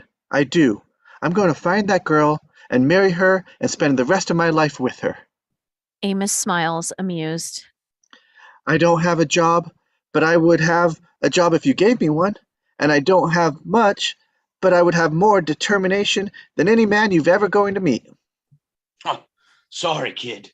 I don't do charity. I'll work night and day, and you won't even have to pay me. You just have to tell me who she is. Amos takes a long look at him. Ultimately, there's no way he can say no. He shrugs. What the hell? All right. Every month you work for me. I tell you one thing about her. That's my final offer. Edward shakes Amos's hand before he can retract the offer. We move into a montage. Interior big top center ring night. Close on Edward smiling nervously, his head tilted to the side. As we pull back, we see why. He's holding it in a massive lion's open mouth. The beast's sharp teeth are just poking his skin. If the lion so much as flinches, Edward is dead. The crowd applauds, which makes the lion antsy, which makes Edward antsier. From that moment on, I did everything Mr. Calloway asked, and a lot of things he didn't. I'd go 3 days without stopping to eat, and 4 days without sleeping. Exterior, the Hydra, day. His eyes droopy from lack of sleep, Edward mans the whirling amusement park ride. The only thing that kept me going was the promise of meeting the girl who would be my wife. Nodding off, Edward falls backwards into the path of the spinning arms. One of the Hydra cars hits him square in the gut, throwing him up and away, sailing 200 feet through the air. Exterior field, day. Edward chases a costumed pig, tripping over tent cords, falling in the mud. His hunt leads him through the back of a tent, where he's unwittingly stepped in front of a line of motorized birds. To the left, customers are shooting with rifles. He dodges 4 shots that knock down the birds around him. He catches his breath, lucky. Then a half-blind old woman pulls her trigger, hitting him in the shoulder. Exterior, behind a tent, day. Karl the Giant bandages Edward's arm as well as he can. Amos is walking past. Mr. Calloway, it's been a month today. Amos stops, looks at the young man. Finally, This girl, the love of your life, her favorite flower is daffodils. he walks away. We push in on Edward, enraptured by the concept. Daffodils. Daffodils. Interior stables day. Edward shovels shit in the nastiest stables you've ever seen. But all he can think about is Daffodils. the wonder of it. He goes back to shoveling, a smile on his face. True to his word, every month Amos would tell me something new about the woman of my dreams. Interior, a dark place night. Close on Edward, lost in a quiet reverie, pondering his latest bit of information. College. She's going to college. A sudden explosion as Edward is shot. Interior big top night. Out of a giant cannon. Interior stables night. Under a full moon. Edward feeds the animals. Music. She likes music. I like music too. Over the months, I learned a lot about the woman I was going to marry, but not her name and not where to find her. That time had come. I couldn't wait any longer. Exterior Amos Calloway's trailer night. Under a full moon, Edward walks up to the battered camper and is about to knock when he notices it's rocking. A lot. Not just that, there's a moaning coming from inside. But Edward knocks anyway. Mr. Calloway, it's Edward Bloom. Need to talk to you. Suddenly, the rocking and moaning stop. A beat, then the door handle begins to rattle. It seems to be stuck. Edward turns the knob. Suddenly, the door bursts open. Edward is knocked down by a massive black dog, the biggest you've ever seen. It has green glowing eyes and a lick of fire for tongue. Edward wrestles with the beast, its mouth snapping at his throat. Blocking with an arm, Edward tries to push himself free, but the creature's hands, it has hands instead of paws, hold on tight. Entwined, they roll across the dirt. The other nearby carnies scatter for cover. Mr. Soggy Bottom pulls a revolver out of his clown suit, loads a silver bullet. Edward finally succeeds in throwing the beast off. He rolls to his feet. The hellhound squares back on its haunches, growling, ready for another leap. Mr. Soggy Bottom sheds a clown tear, aiming the revolver at the dog. At the last moment, No, wait! Edward moves just as Mr. Soggy Bottom fires. The bullet catches Edward in the shoulder, knocking him down. The carnies gasp. Licking its chops, the dog approaches the helpless Edward, who feels the ground around him, looking for some kind of weapon. He finds only a small stick. He waves it at the dog, ready to strike it. Like magic, the dog's whole demeanor changes. It bounces excitedly, ready to play fetch. Seeing an opportunity, Edward throws the stick as far as he can. The dog bounds after it, smashing down 3 cars. It returns a beat later with the flaming stick, which it drops at Edward's feet. Its tail whips back and forth. It was that night I discovered that most things you consider evil or wicked are simply lonely and lacking in social niceties. Edward throws the stick again. The dog takes off in a new direction. Transition to exterior field pre-dawn. Exhausted from playing fetch all night, Edward throws the stick into the woods. The still spry dog goes after it. It's gone for a long time, long enough that Edward becomes concerned. He follows it into the woods. Interior woods dawn. Amos Calloway stands up behind a bush, buck naked and hairy. He still has the stick in his mouth, which he takes out as Edward approaches. Didn't kill anything, did I? A few rabbits, but I think one of them was dead already. That would explain the indigestion. Edward tosses him his jacket to cover his privates. I was wrong about you, kid. I may not have much, or you may not have much, but what you've got a lot of. You could get any girl. There's only one I want. A beat. Her name is Sandra Templeton. She's going to Auburn. The semester's almost over, so you better hurry. Thank you. Good luck, kid. Edward walks away, then starts running. He has to get there as soon as possible. Amos sits down and scratches his ear with his foot. Exterior big top day. Edward shakes Karl's giant hand. They hug. After saying my goodbyes, I hopped 3 trains to get to Auburn that afternoon. Exterior Auburn University day. We descend on the main quad to find Edward Bloom dunking his head in the fountain. He changes out of his grubby shirt into a new one, just out of the package. It's the mid-1960s, but by the conservative dress of the passing students, it could be any era. Exterior sorority house day. Edward stands with a bouquet of daffodils in the front of a half-open door.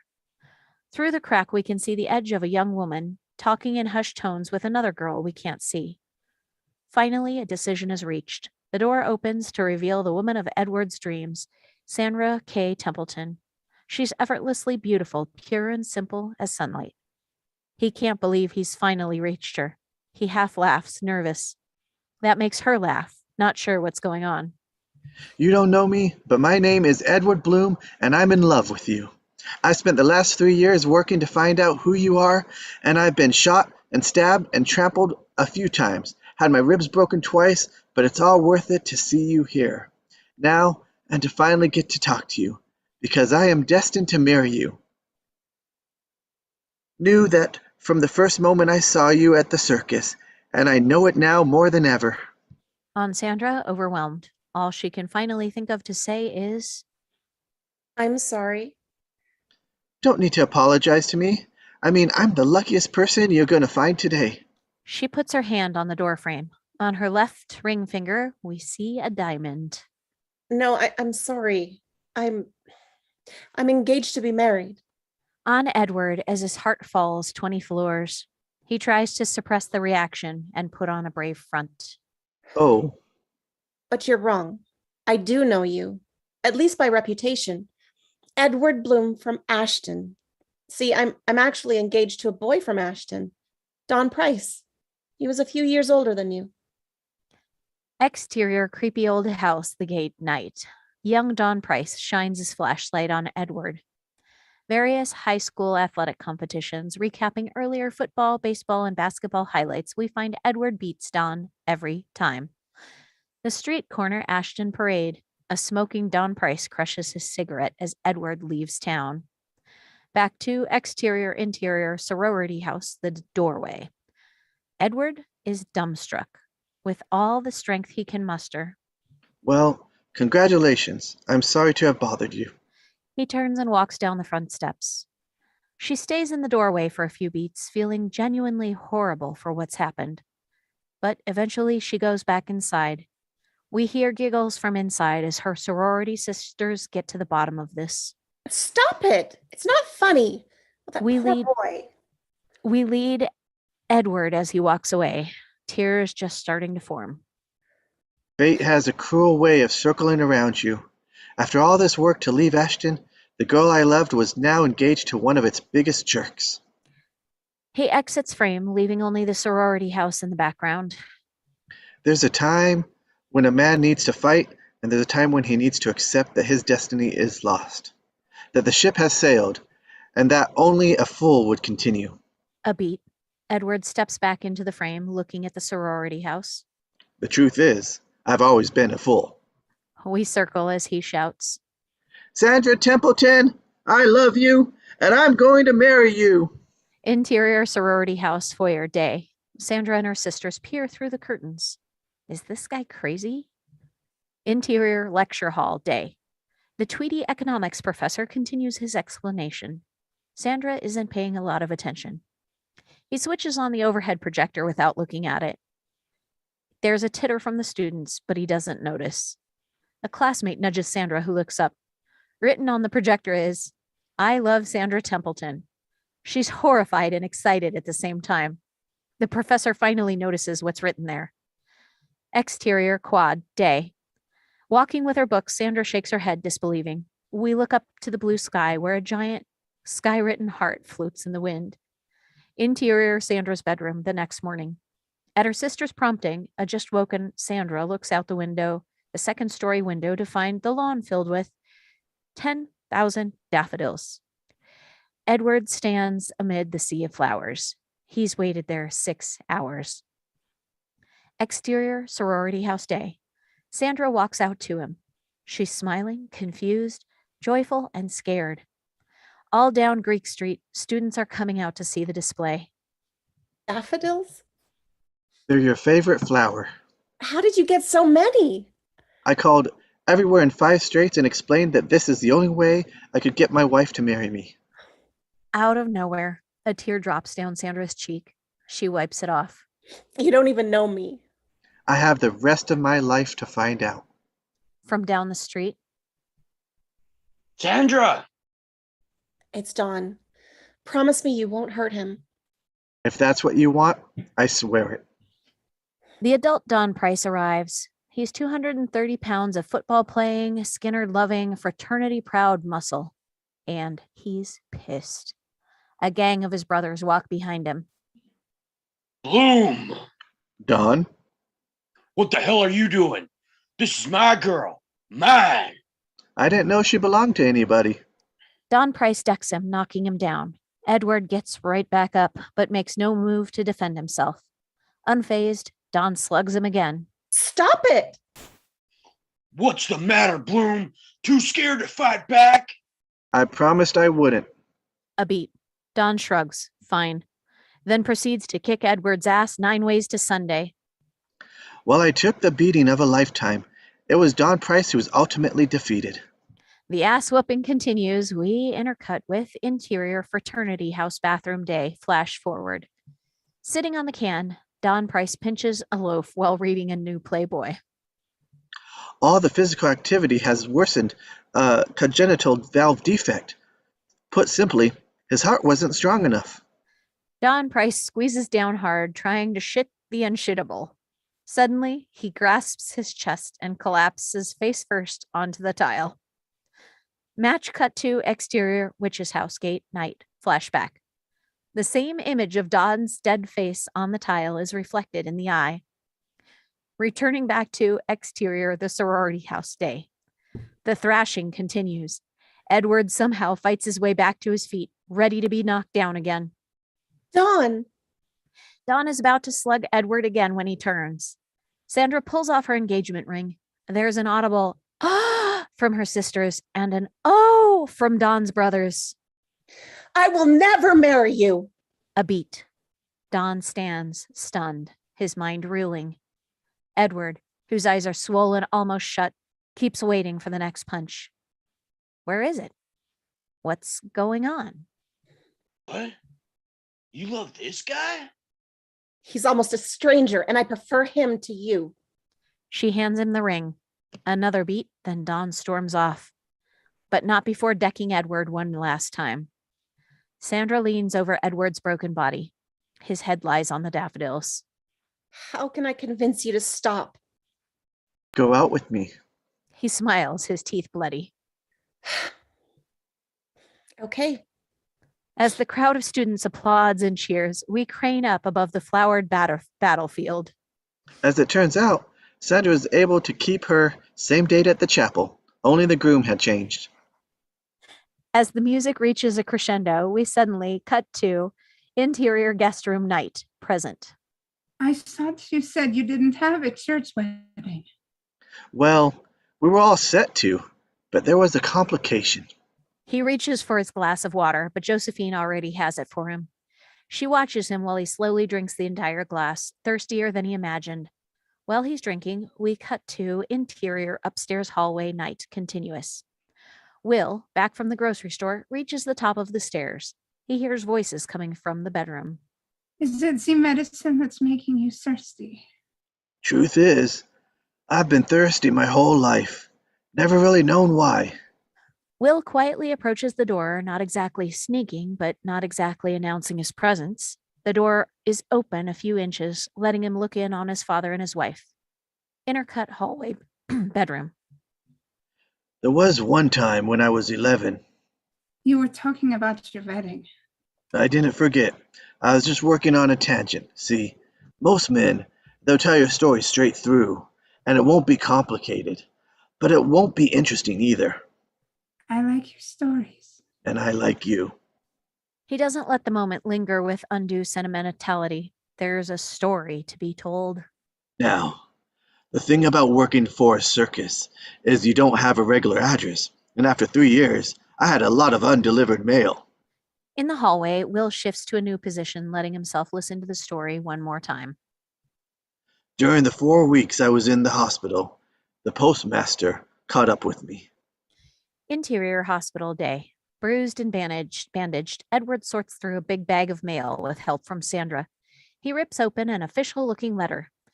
Reading it, his face drops. Flute and drum music rising to a military cadence.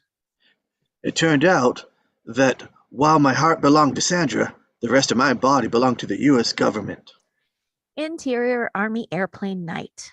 With a buzz cut and paratrooper gear, Edward squats with a dozen other soldiers. The noise of the engines is deafening, but Edward is engrossed in an Asian phrase book.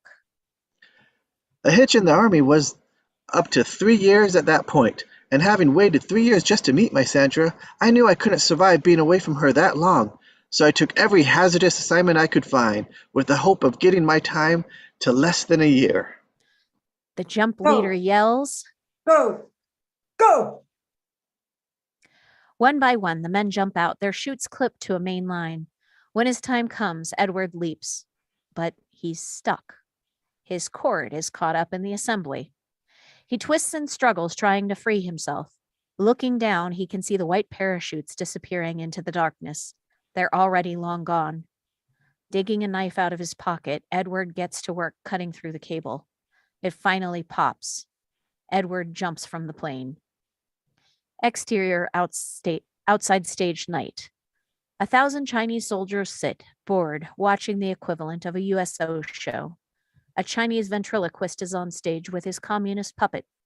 We have no idea what they're saying to each other, but every act is fundamentally the same. The MC comes on to usher him off the stage before he's finished. The ventriloquist protests, but finally gives in.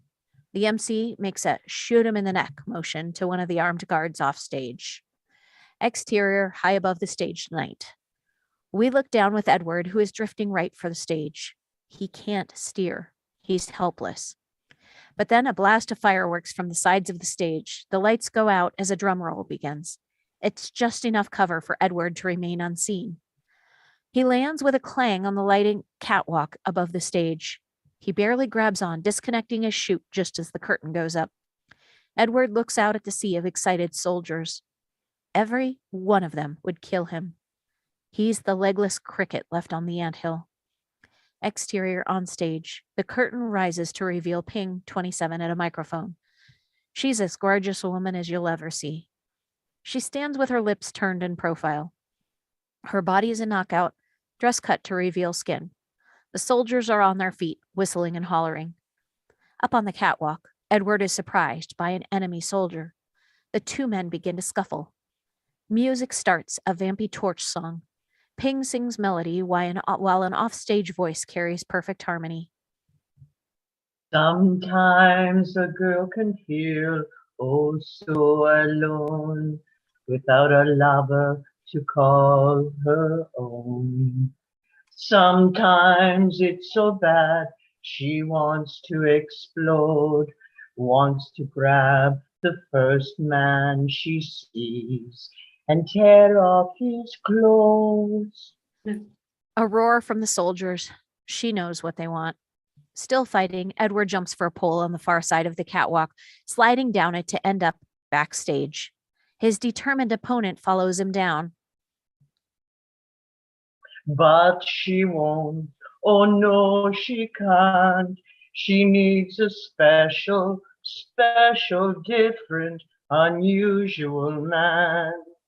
Because that girl who looks like me, she has wants. Oh, but she has needs. Any of you got needs? The soldiers roar louder, stomping on the bleachers. Backstage, the two men are still fighting. I've had twice the adventure, cried double the tears, 2 times the bad times in half the years. I need a strong man because I've got twice the love to give. For the first time, Ping turns, and now we see why she was standing in profile. Ping is one half of Siamese twins. Her identical twin is Jing, who's been singing harmony all this time. They are 2 separate women who join at the waist, one set of perfect legs beneath them. Edward sees the twins from behind, does a double take. It costs him a punch to the jaw. Say hello to Jing. Hello, Jing. I'm Ping. She's Jing. She's the good one. I'm the bad one. As the music builds toward the climax, Edward finishes the fight, knocking the guard out with a right hook. As Ping and Jing reach the last chorus, they strike a final pose in the shape of a heart, their arms forming the arches, their backs forming the curves. Edward slips behind the curtains, trying to get away. The soldiers are shouting for an encore, lights wavering. The curtain slowly lowers, revealing Edward's parachute. The applause dies, replaced by a concerned rumble. The MC yells for the guards to search. On stage, Ping has no idea what's happening. Jing reaches into her cleavage to pull out her eyeglasses. Interior dressing room night. As armed guards search the halls below stage, Ping and Jing shut the door to their dressing room. At the closet, they start to change outfits. Offstage, their personalities become quite apparent. Ping is brash, bitchy, and ambitious, while Jing is quiet, sweet, and bookish. In Chinese, subtitled. How could you miss your cue? You made me look like a fool out there, alone. You weren't alone. Ping huffs, Oh. turning her back on her sister. Jing reaches deeper into the closet to find a new dress, exposing Edward's hiding place. She gasps. Ping turns to look. Who the hell are you? I'm not going to hurt you. Damn right you're not. Guard! Jing grabs her, a hand over her mouth, but it's too late. A rifle-toting guard looks in, pretending to be her bitching sister. Tell your men not to bother us and lock that door. The guard obeys. Ping shakes her sister off, desperately flipping through his Asian phrases book. He finds, Please, I need your help. What makes you think we'll help you? Edward pulls a photo out of his flak jacket. It's Sandra. Crossfade to various shots. Over the next hour, I described my love for Sandra K. Templeton and the ordeal that brought me before them, as it always had been. This love of myself was my salvation. It was destined to be. Hearing the story, Jing wipes away a tear. Even Ping is a little affected. We put together an elaborate plan for escape involving a whaling ship to Russia, a barge to Cuba, and a small, dirty canoe to Miami. We all knew it would be dangerous. Still subtitled. And what are we supposed to do when we get to America? I can get you bookings. I know the biggest man in show business. Bob Hope? Bigger. Transition to exterior Templeton family house, day. Sandra checks the mail, hoping for a letter from Edward. And so the twins and I began our arduous journey halfway around the world. Unfortunately, there was no way to send a message back to America. A black car pulls up. 2 Army officers get out. And it was no surprise that the Army believed I was dead. Hearing the news, Sandra cries out. The pain of her shout makes church bells ring. Exterior behind the Templeton house, day. Sandra hangs sheets to dry on the clothesline, forming a tunnel of fabric. After 4 months, Sandra had gotten over the worst of the nightmares. When the phone rang, she didn't think it was somehow me calling her. When a car drove past, she didn't get up to check out the window. Pulling a dress out of a basket, Sandra looks up to see a man's silhouette on the sheet in front of her. She freezes, watching the shadow ripple across the white fabric, blowing so softly in the breeze. She knows it can't be him. He's dead. She turns away. With all the strength she can gather, she hangs up that dress and digs out another one of the basket. Looking up, she sees not a shadow, but Edward himself standing before her. She gasps, disbelieving, but his hand is real. It is destiny.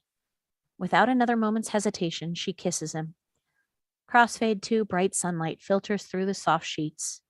We're under the covers where a man's hand traces the curves of a woman's bare back.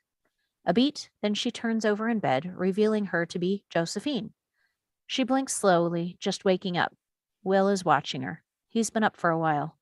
We are actually interior Will and Josephine's room, day, where the couple stays cocooned under the sheets, a kind of limbo. A kiss good morning, legs entangling. Neither wants to get up. I talked with your father last night. Did you? A look to say, should I be worried? You never told me how your parents met. They met at Auburn. What about the details? How they fell in love, the circus, the war. You never told me any of that. That's because most of it never happened. But it's romantic. A beat. Hmm. What? What? I know better than to argue romance with a French woman. He moves his head out from under the sheet. She follows him to the outside. Do you love your father? Everyone loves my father. He's a very likable guy. Do you love him? Will doesn't want to answer yes or no.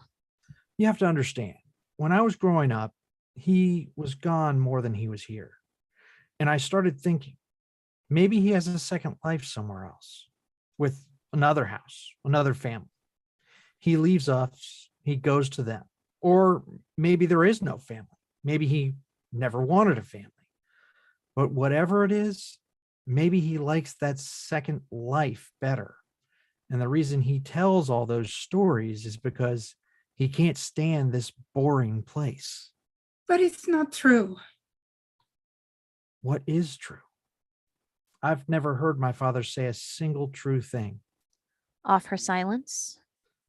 Look, I know why you like him. I know why everyone likes him. But I need you to tell me I'm not crazy. You're not. I need you on my side. I am always on your side, and I think you should talk to him. Interior guest room day. The family finishes eating breakfast off TV trays set up around the bed. For his part, Edward is looking better. Certainly not recovered, but there's an optimism to his expression. And for the first time, he's actually hungry. He watches as Sandra puts the cap back on the syrup. Did I ever tell you about how? Yes, Edward is startled. the maple tree and the Buick. We heard it.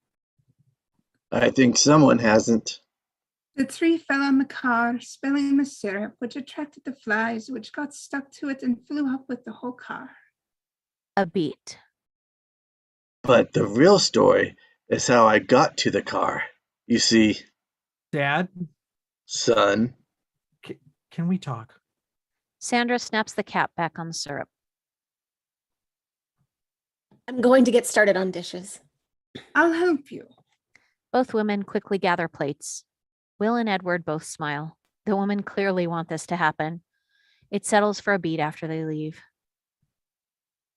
Do you know much about icebergs, Dad? do I? I saw an iceberg once. They were hauling it down to Texas for drinking water. Only they didn't count on an elephant being frozen inside. The woolly kind, a mammoth. Dad, What? I'm trying to make a metaphor here. Then it shouldn't have started with a question, because people want to answer questions. You should have started with, the thing about icebergs is. The thing about icebergs is you only see 10% of them. The other 90% is below the water where you can't see it. And that's what it is with you, Dad. I'm only seeing this little bit that sticks out above the water. What? You're seeing down to my nose? To my nose? My chin? I have no idea who you are because you have never told me a single fact. I've told you 1,000 facts. That's all I do, Will. I tell stories. You tell lies, Dad. You tell amusing lies. Stories are what you tell a 5-year-old at bedtime. They're not elaborate mythologies you maintain when your son is 10 and 15 and 20 and 30. And the thing is, I believed you. I believed your stories so much longer than I should have. And then when I realized that everything you said was impossible, everything, I felt like such a fool to have trusted you. You were like Santa Claus and the Easter Bunny combined, just as charming and just as fake. You think I'm fake? Only on the surface. But that's all I've ever seen. Edward looks away, angry and disbelieving. Dad, I'm about to have a kid of my own here. It would kill me if he went through his whole life never understanding me. It would kill you, huh? Finally, What do you want, Will? Who do you want me to be? Yourself. Good, bad, everything. Just show me who you are for once. I've been nothing but myself ever since the day I was born. And if you can't see that, it's your failing, not mine. Exterior backyard day. With a skimmer pole, Will cleans the leaves and debris out of the pool, but it's a fool's errand. The pool has long since gone native, a shiny slick of algae on the surface, slime covering the cemented rocks. Suddenly, an underwater shape ripples against the water's surface. Will is so startled that he drops his pole, which disappears into the murky water. A beat. He looks around, relieved no one saw that. He casually walks away. Suddenly, an underwater shape ripples under the surface. Interior basement storage area day. The doors open to reveal Sandra, Will, and Josephine staring into the mouth of oblivion. The storeroom is a museum of hasty decisions and half-finished projects. Partially built outboard motors, dead bonsai trees, Frankensteinian lawnmowers. We also find boxes of products Edward used to sell. Clearing a path, Sandra leads Will to a roll-top desk, its ribs covered in dust. 2 beaten metal file cabinets sit beside it. Your father decided he needed to have an office, and it wouldn't do to have it in the house. You'll know better than me what's important. With some effort, Will forces up the desktop. With a hiss, a neighbor's cat makes a run for it. Will's getting used to being startled. Interior, basement storage area. Will, Sandra, and Josephine have worked through 2 trash bags of papers to throw out. Looking through a new file, Sandra makes a small sound. A memory. What is it? Sandra hands Will a yellowed telegram. He shares it with Josephine. It was during the war. Your father went missing. They thought he was dead. Will can't believe what he's reading. That really happened? Not everything your father says is a complete fabrication. A beat. Then Sandra stands. I'm going to check on him. I need to lie down for a bit. Go. Josephine kisses him, then follows Sandra. Will rereads the telegram, still bewildered. Looking for a place to put it, he tucks it into a strange mechanical hand on the desk. It clamps down automatically. Will smiles, a memory. He hasn't thought about this device in years. He slowly pushes in on the telegram, held in the hand. Edward's voice begins as a memory. After the war, the sons of Alabama returned home looking for work. Each had an advantage over me. They were alive while I was officially deceased. Interior downtown office day. Story. Edward shakes hands with his new boss, a 2-paid man. The company is called Confederated Products. The office ladies all loved Edward. With my prospects few, I took a job as a traveling salesman. It suited me. If there is one thing you can say about Edward Bloom, it's that I am a social person. Exterior county fair day. Story. On a low platform, Edward pitches a brilliant new product to the crowd. I've traveled from Tennessee to Timbuktu, and if there's one thing people have in common, it is we all could use a hand around the house. Edward sets down a contraption, which looks something like a metal lava lamp. Like a flower, it unfolds to reveal 5 fingers and a thumb. This is the hand around the house. Trademark. Why, with this product you can Quick montage as he demonstrates. open a jar, open a letter, scratch yourself while wearing mittens, hold a book, hold a baby, hold a dog away from kittens. It's strong enough that you can do a handstand with no hands at all. Indeed, a remarkably agile Edward is able to support his entire weight on it. The crowd applauds. You can use it to point out important information, or dangers, or beautiful women. The hand points a finger at a heavy-set man in overalls. We're still working on that one. The crowd laughs. Exterior country road day. Edward drives, his hand out in the wind. Soon I added other products and other cities until my territory stretched from the coast of western Texas.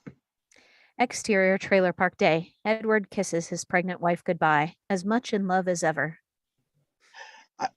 I could be gone for weeks at a time, but every other Friday I put all the money I made into an account and set aside for a proper house with a white picket fence. Exterior Horizon Savings and Loan Day. Establishing this Texas institution, we come Interior Horizon Savings and Loan Day. The bank is busy with the lunch hour crowd. Taking his place in line, Edward fills out a deposit slip. As the line snakes around through the ropes, the man in front of him gets a look at Edward. Edward? Edward Bloom? The man is none other than... It's me, Northern Winslow. I was astonished to see the greatest poet of Ashton and Spectra, all the way out in Texas. The men shake, disbelieving this lucky coincidence. I don't believe it. Muted.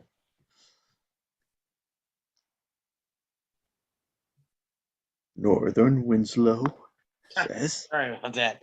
One-handed conundrum. Anyway, I want you to know, you left the spectrum with when it opened my eyes. There was a whole life out there that I was not living.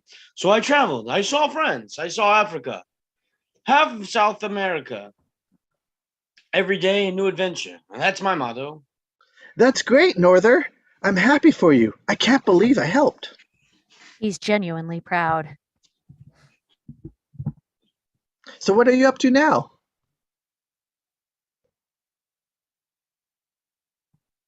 Oh, I'm robbing this place. Reaching the front of the line, Norther pulls out 2 pistols out of his coat, firing both into the ceiling. Screams all around. The skinny security guard makes half-hearted reach for his gun, but Norther waves him off. The guard takes out his gun and slides it over. Would you mind grabbing that? There's nothing threatening about his delivery. He might as well be asking for a Budweiser. Still, Edward senses it would be best to do as he says. He takes the guard's gun. Now, I want you to all lie down. I'm going to clean out the cash drawers and to my associate, give the handle of the vault. You, help my friend, okay? The teller woman nods. Angle on Edward, not sure what to do. He has a gun, but he truly doesn't want to shoot Norther. The teller woman is already waving him to the back. He decides he better go. Interior at the vault day. The teller woman is crying as she works the combination. Edward feels horrible. Look, I'm really sorry. I just don't want anybody to get hurt. It's not that. It's just. She pulls the vault door open. Interior, the vault day. Inner sanctum of the Horizon Savings and Loan holds exactly 1 folding chair. Nothing else. There's no money. We're completely bankrupt. It turned out that the savings and loan had already been robbed, not by armed bandits, but by speculators in Texas real estate. You gotta promise you won't tell anybody. Interior, Edward's car, day. Edward drives the getaway car, though truthfully, they're going just a little over the speed limit. No one's following them. It's an empty country road for miles. Norther hollers with body-tingling joy as he counts the money. 60, 80, $400. Not bad for the drawers. Let's see what you got from the vault. Edward winces but doesn't say anything yet. Digging through the vault bag, Norther is surprised to find only a single deposit envelope. He rips it open, revealing just a little cash inside, even some dimes and pennies. Is that it? Afraid so. Afraid so. Edward, I've got it's got your deposit slip in it. Caught, Edward had to confess. Look, I just didn't want you to go empty-handed. There's something you should know, Norther. You see, the reason why... Edward continues his narration. I told Norther about the vagaries of Texas oil money and its effects on real estate prices and how lax enforcement and fiduciary process had made savings and loans particularly vulnerable. Hearing this news, Norther was left with one conclusion. Exterior, Texas road day. Norther leans in the driver's side window. Oh, I should go to Wall Street. That's where all the money is. Edward looks over at Norther, the reality sinking in. I knew then that while my days as a criminal were over, Northers was just beginning. The two men wave at each other as Edward drives off. At the last moment, Norther calls out, Edward, thank you for the hand. he's talking about his hand around the house. We hold on Norther for a beat, dreaming of his future. When Norther made his first $1 million, he sent me a check for $10,000. I protested, but he said it was my fee as a career advisor. Exterior Bloomhouse, mid-late 70s day. Sandra is watching the garden. Will, 5, runs past her to greet Edward, just returned from another trip. $10,000 is no fortune to most men, but it was enough to buy my wife a proper house with a white picket fence. We reveal the Bloomhouse, the nicest one in the neighborhood. Edward kisses his wife. And for that, it was all the riches a man could ever want. Sandra drops the hose, letting it run on the lawn. Transition to interior Bloomhouse, bathroom day, present. Close on Edward's hand as he turns knobs. Close on water splashing onto the clawfoot bathtub, which begins to fill. Still wearing his pajamas, Edward climbs into the tub, carefully lowers himself. As the water reaches the third button up on his pajama shirt, Edward suddenly slides underwater. Bubbles rise from his nose for a few beats, then stops. It's quiet except for the distant splashing of water from the spigot. Edward's eyes are closed. A long beat. Another. Then the splashing water goes silent. Edward opens one eye. The other eye. He sits up to find Sandra sitting on the edge of the tub.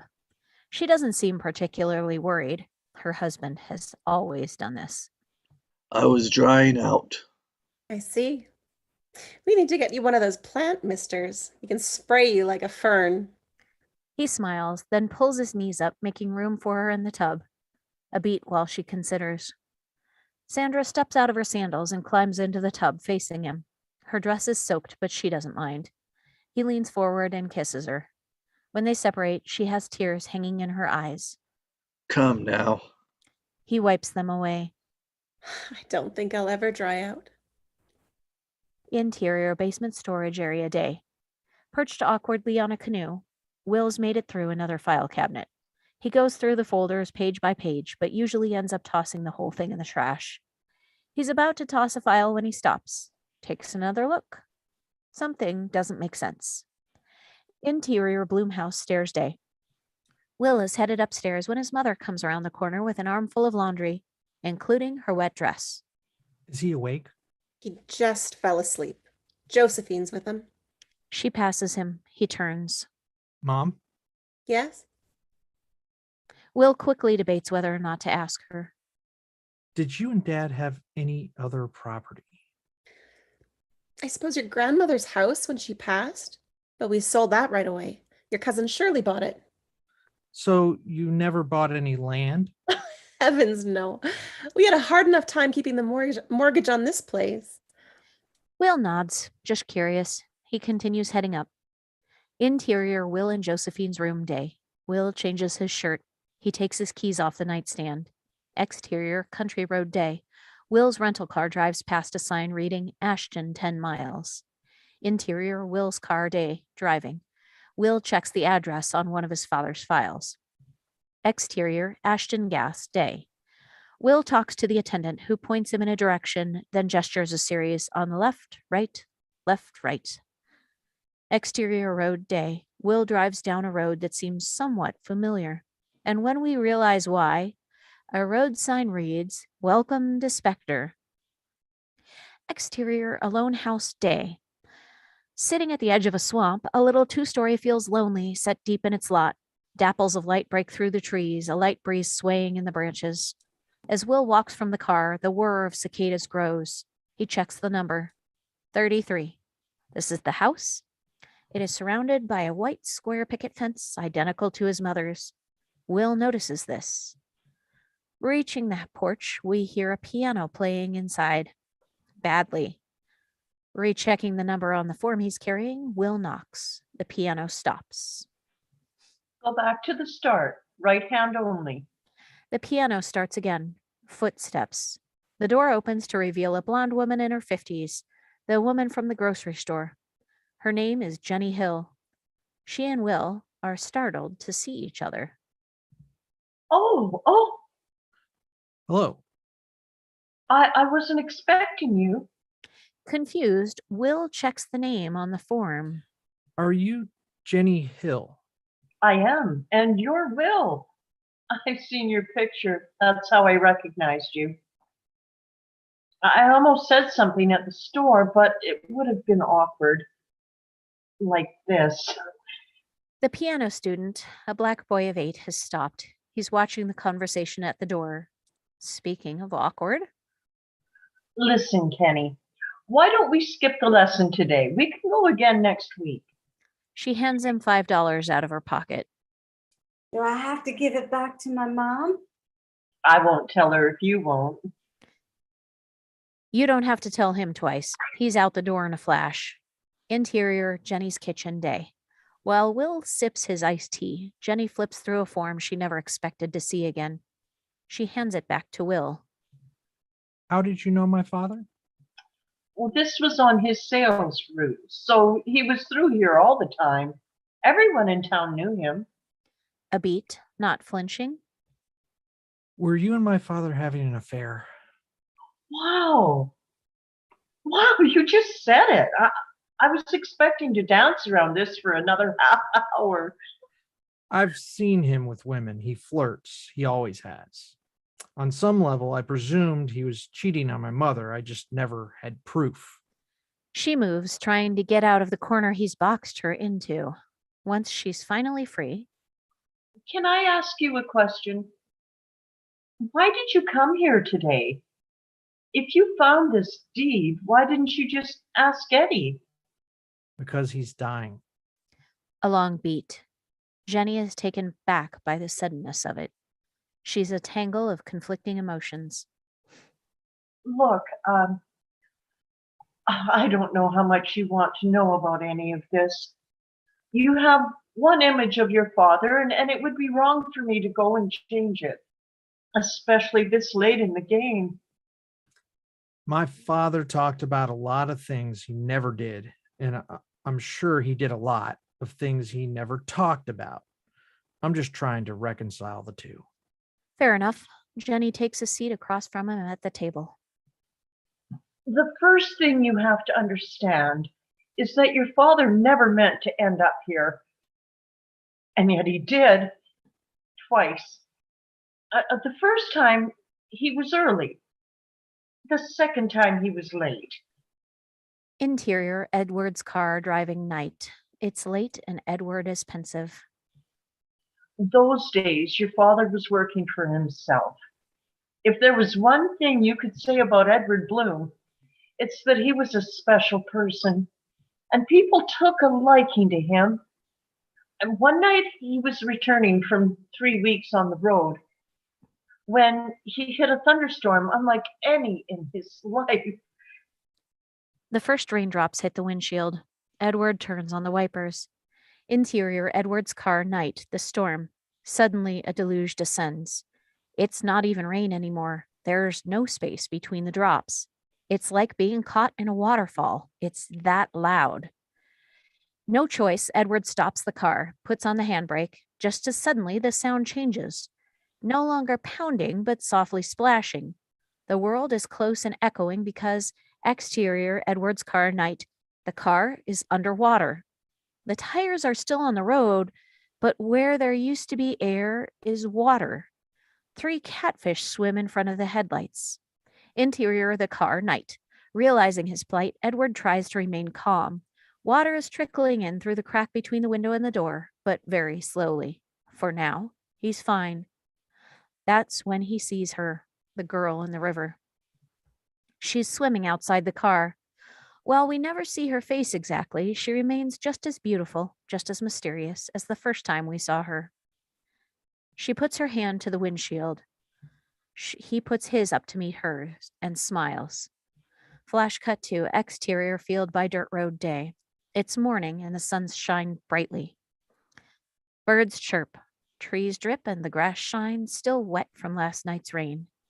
Edward gathers the clothes that have spilled out of his suitcase, which broke open when he dropped it from his car, which balances precariously 10 feet up in an elm tree. As Edward gathers his last pair of socks, he notices a shiny piece of metal sticking out of the dirt. He pulls it out, rubs it off. It's a key. It's the key to the city he lost years ago. Fate has a way of circling back on a man and taking him by surprise. Exterior road day. Carrying his busted suitcase, a tired Edward walks through a one-street town in the distance. We pass a rusty sign, "Welcome to Spectre." Exterior Main Street day.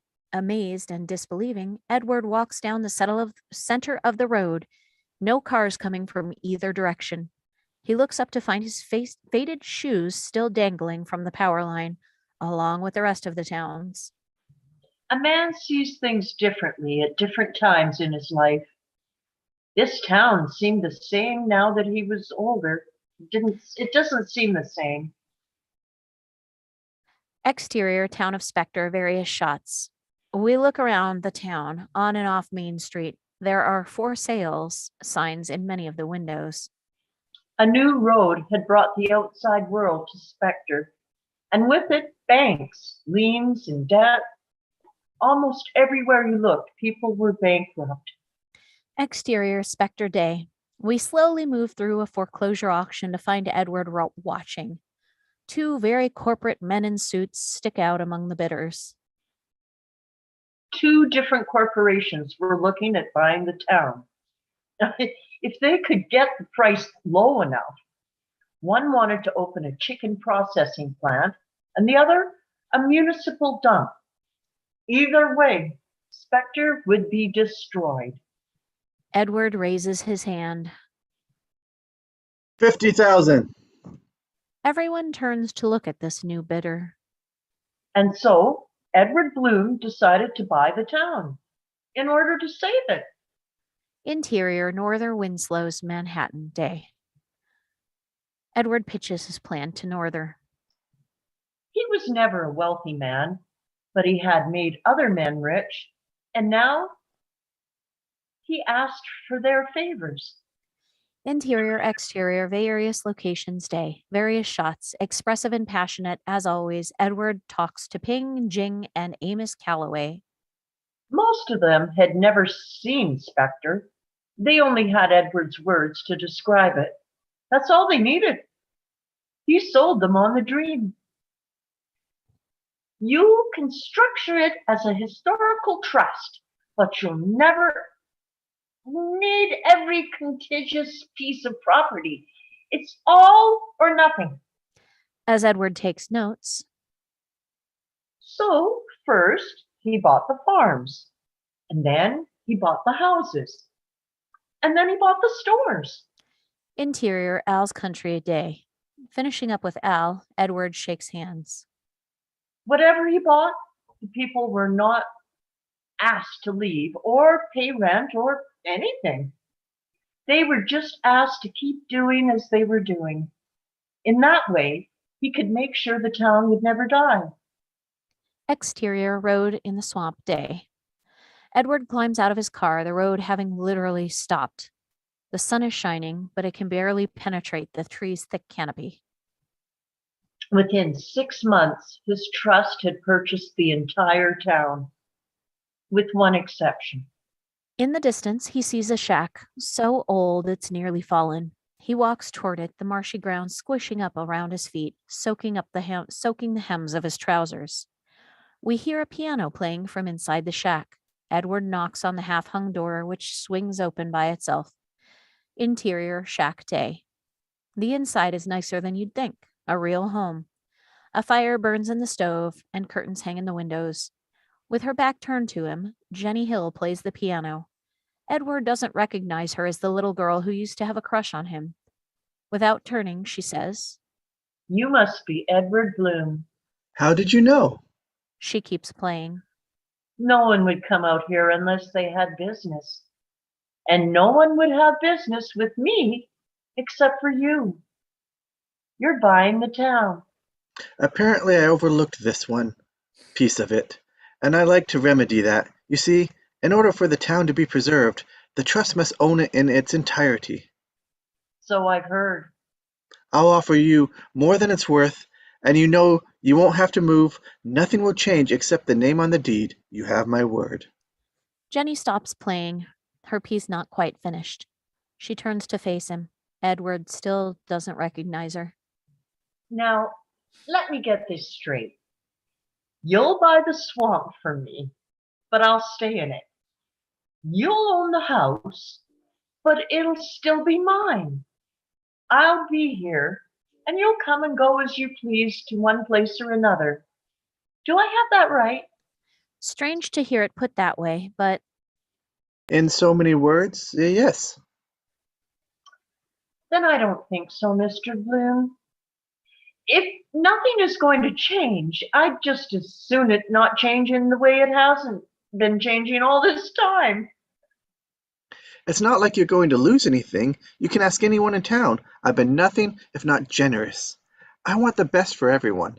a long beat.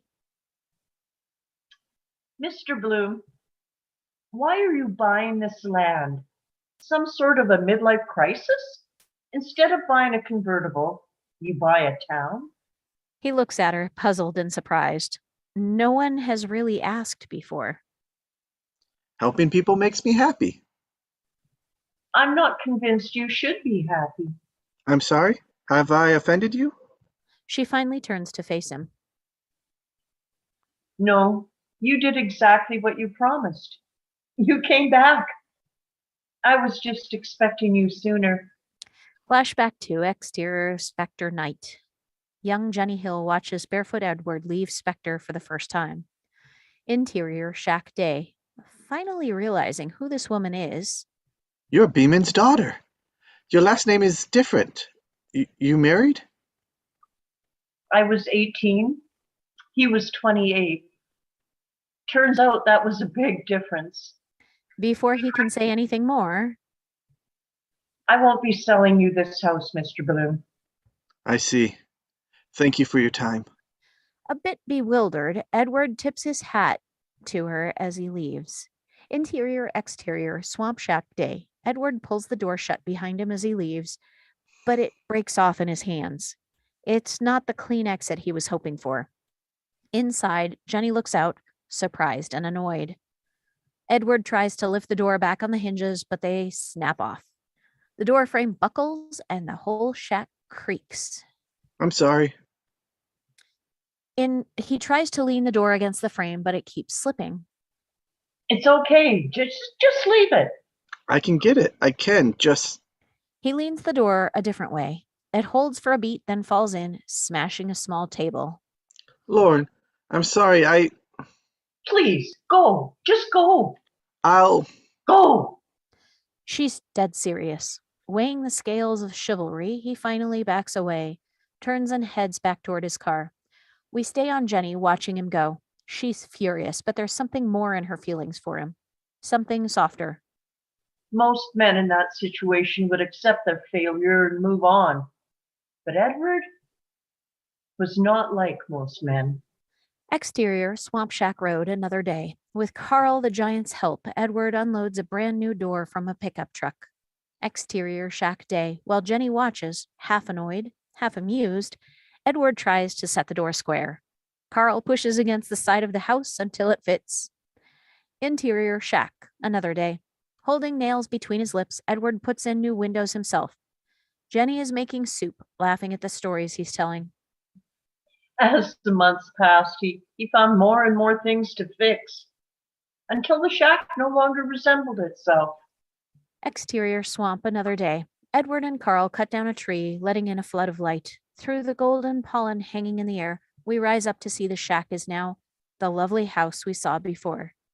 It's tiny and white with black shutters and a steep roof, a white picket fence. In every detail, it is impossibly charming. Interior, Jenny's house day. Edward is screwing a hat rack into the wall in the foyer. Jenny leans against the doorframe, listening to his story and watching him with the deepest affection. Of course, the best part was creating new material. By the time the twins and I had got to Havana, we had a whole new routine worked out for them. with just a ukulele and a harmonica. Finished with his work, he takes his hat off the chair and hangs it on the rack. Perfect. A beat. A look between them. With that last job done, there's no reason for him to be staying any longer. I suppose I should. He takes his hat off the rack. You can leave it there. A beat. Does she really mean it? She comes closer. Edward holds his ground. She takes his hand, lifting his hat up to the peg. She's very close, just half an inch from kissing him when Edward gently holds her back. No. She freezes, stunned and humiliated. She pulls away. Don't be embarrassed. I should never have let you think that. I am in love with my wife. I know. And from the moment I saw her until the moment I die, she's the only one.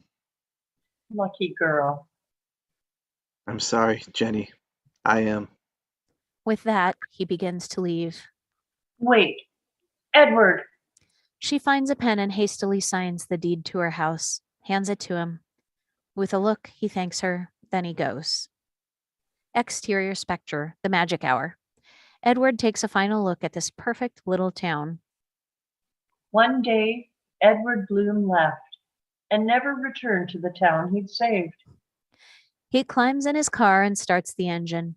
Exterior Jenny Hill's house day to night. As we watch, the swamp begins to overtake the house, swallowing it in a tangle of vines and mossy branches. Shoots burst up through the planks in the porch. Snakes slither through the marsh. Day becomes night. As for the girl, the common belief was that she'd become a witch, and crazy at that. She became something of a legend herself. We reverse to find 4 kids looking in through the rusty iron gate with flashlights. A beat, then they run away. And the story ended where it began.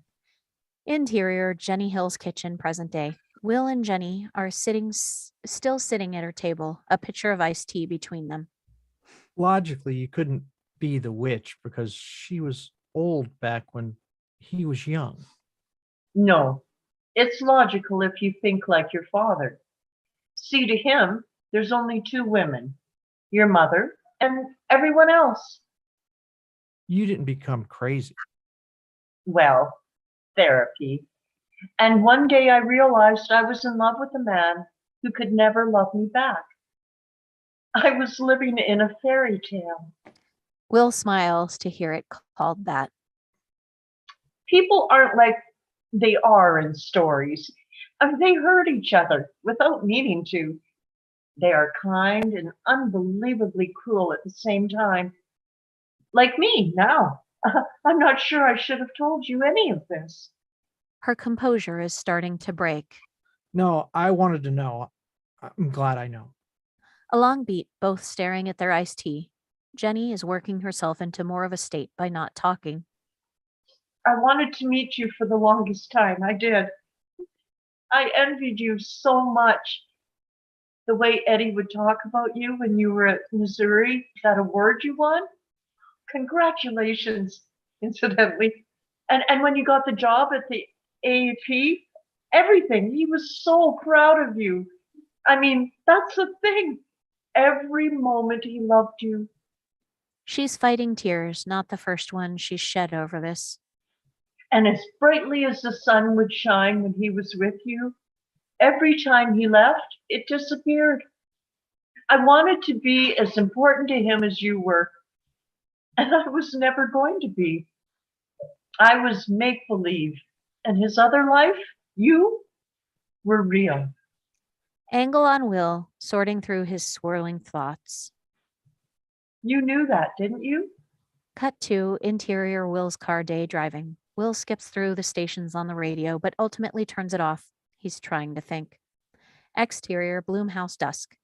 Will walks up the front steps. There's a subtle change to his expression, a dark cloud lifted. He unlocks the door. Interior Bloomhouse foyer dusk. It's half dark and quiet in the house. No talking, no TV. Will sets his keys on the table. Interior kitchen dusk. Will looks in, empty. Hello? Mom? Dad? Interior upstairs hallway dusk. We follow Will looking into his and Josephine's room. He aims for the guest room at the end of the hall. Interior guest room dusk. Looking over his shoulder, we see his father's bed is empty. The sheets are in a triangle on the floor. A beat, then Will half runs back down the hall, back down the stairs. Interior foyer dusk. Headed out, Will grabs his keys off the table. We look right where the message light blinks on the answering machine. Interior hospital entrance night. The hospital is so new it's not even finished. Thick plastic hangs from the exposed framing. There's no one at the information desk, so Will forges ahead. Interior hospital hallway night. Will reads a directory board, then trying to decide the best place to start. When behind him, Will, he turns to see his wife at a payphone. She hangs up. She was calling him. What happened? your father had a stroke. He's upstairs with your mom and Dr. Bennett. Is he going to be okay? A beat. How can she answer? He half smiles, realizing the idiocy of his question. Of course his father's not going to be okay. What I mean is, will he get back to the way he was when... No, She he won't. I'm sorry. And like that, it's done. We hold on Will, reeling from the news. Interior hospital room night. Edward sleeps peacefully, just an oxygen tube under his nose. There are no beeping monitors, no blinking lights. It's mercifully quiet. Sandra squeezes Will's hand tightly. She's holding herself together, but it's been a tough day. Dr. Bennett has just gone through the details for the third time.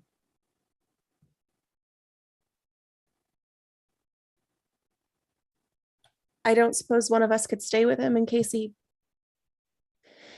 wakes up. One of us should be there. I'll stay. Why don't you go home with Josephine and I'll stay tonight? That's okay. It's fine. You'll call if... I will. I'll call. A beat. Mom, do you want some time with Dad? Yes, thank you. A nod. Then Will holds the door for Dr. Bennett and Josephine as they leave. Sandra is alone in the room with her husband. She neatens his hair, holds his hand. As she kisses his fingers, she tweaks her chin with them, his signature move. Transition to interior hospital hallway night. Sandra waits outside the woman's restroom. Her face is a study in strained composure, acknowledging the inevitable but refusing to surrender it. Josephine emerges. I'm sorry. It seems every hour I have to. I know. It was the same when I was carrying Will, like clockwork. The two women start to walk. No hurry. Do you like it? Being pregnant? I do. I loved it. It sounds peculiar, but I loved every minute of it. I did. Eddie was traveling a lot, so he was gone, but I felt like I always had a piece of him with me, a little part of his soul inside of me. I could feel it. It was alive and kicking. Sandra has accidentally evoked a storm of emotion. She struggles to keep it in check. Almost a whisper. I really miss that. With a few breaths, Sandra tries to hold back. Don't stop. Don't. A beat, then Sandra finally melts. Josephine holds her. The two women stand together in the hallway, letting the moment be. Interior hospital room night. Will sits in a chair beside the bed, working through the crossword puzzle. A knock as Dr. Bennett enters with his overcoat and bag, ready to leave for the night. Glad to see you're not trying to have a heartfelt talk. It's one of my greatest annoyances when people talk to those who can't hear them. My father and I have an advantage. We never talk. Dr. Bennett smiles as he checks Edward's chart. How long have you known my father? 30 years, maybe more. How would you describe him? 5'11", 180, regulated hypertension. How would his son describe him? Tables turned, Will searches for an answer. He doesn't have one.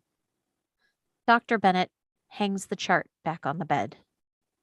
Did your father ever tell you about the day you were born? 1,000 times. He caught an uncatchable fish. No, not that one. The real story. Did he ever tell you that? No. Your mother came in about 3 in the afternoon. Her neighbor drove her on account of your father was on business in Wichita.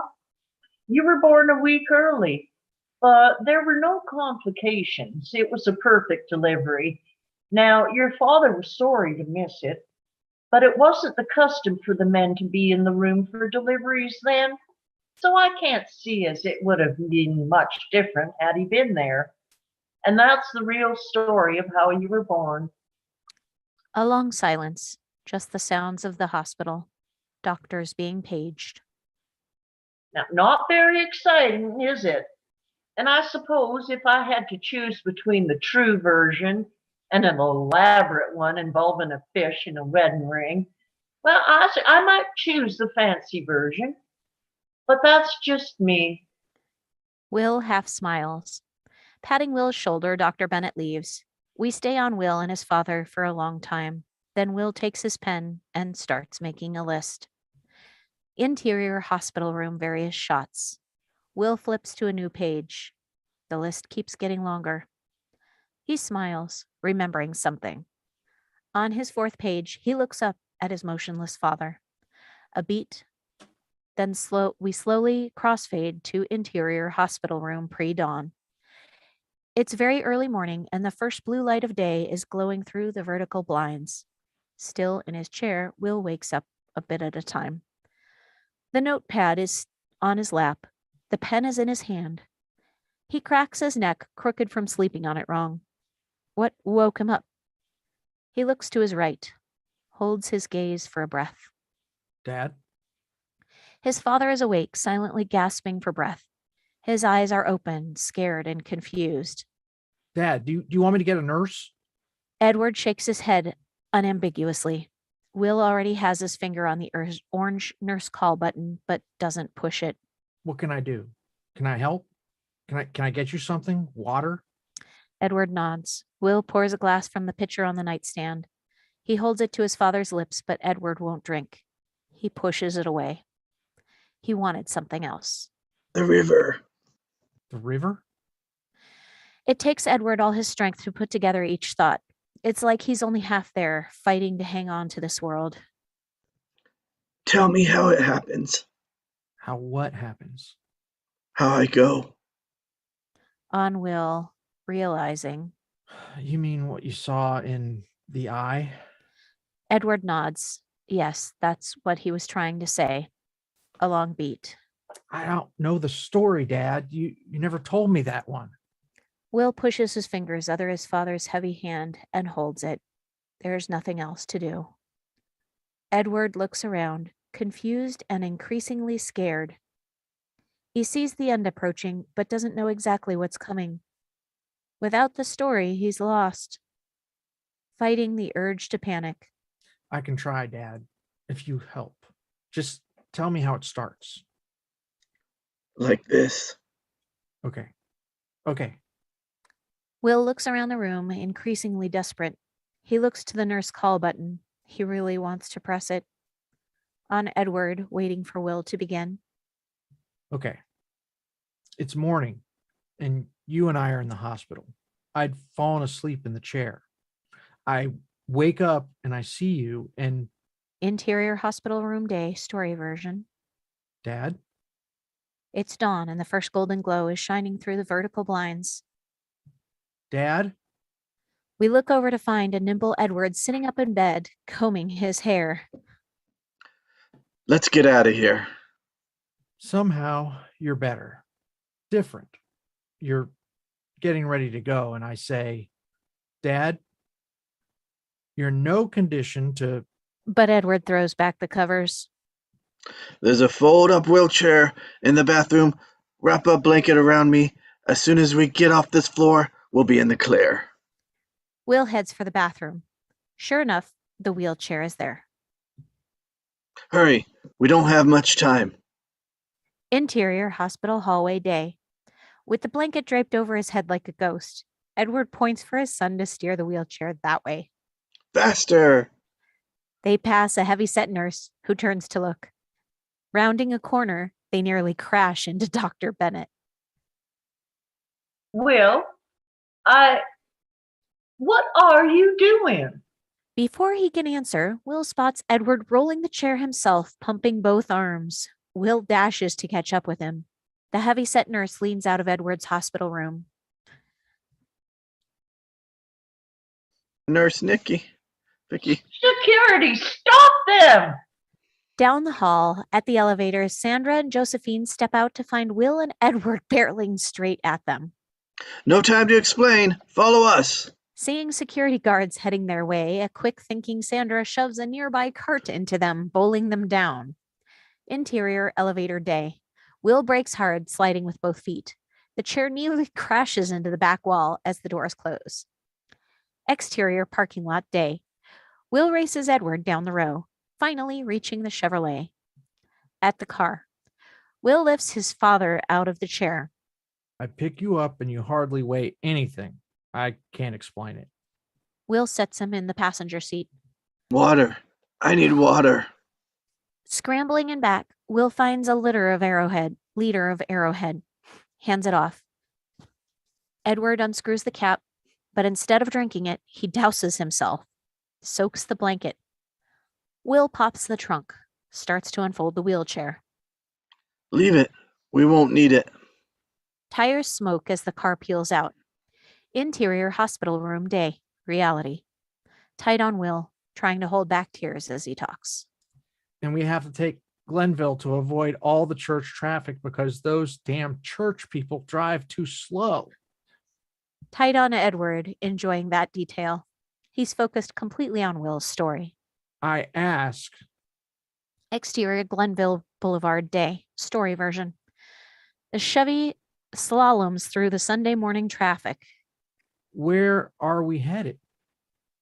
You say. Interior Chevy day. The river. Will stops short, the traffic backed up. He honks, trying to get around the jam, but it's no use. Then up ahead, the cars start moving, shoved aside by massive hands. It's Karl the Giant, clearing a path by brute force. Edward leans out the window and waves. Karl waves back. Exterior Ashton River day. The same stretch of river where it all began. A crowd of more than 100 waiting. As we get closer to the river, we see everybody's already there. And I mean everyone. Amos Calloway is here with the circus folk, including Mr. Soggy Bottom. We also find Edward's mother and father, the mayor, and many others from along the way. No one has aged a day since we saw them last. While Ping scans the horizon, Jing nuzzles her with her boyfriend, Norther Winslow. It's Ping who first spots the Chevrolet. He's here.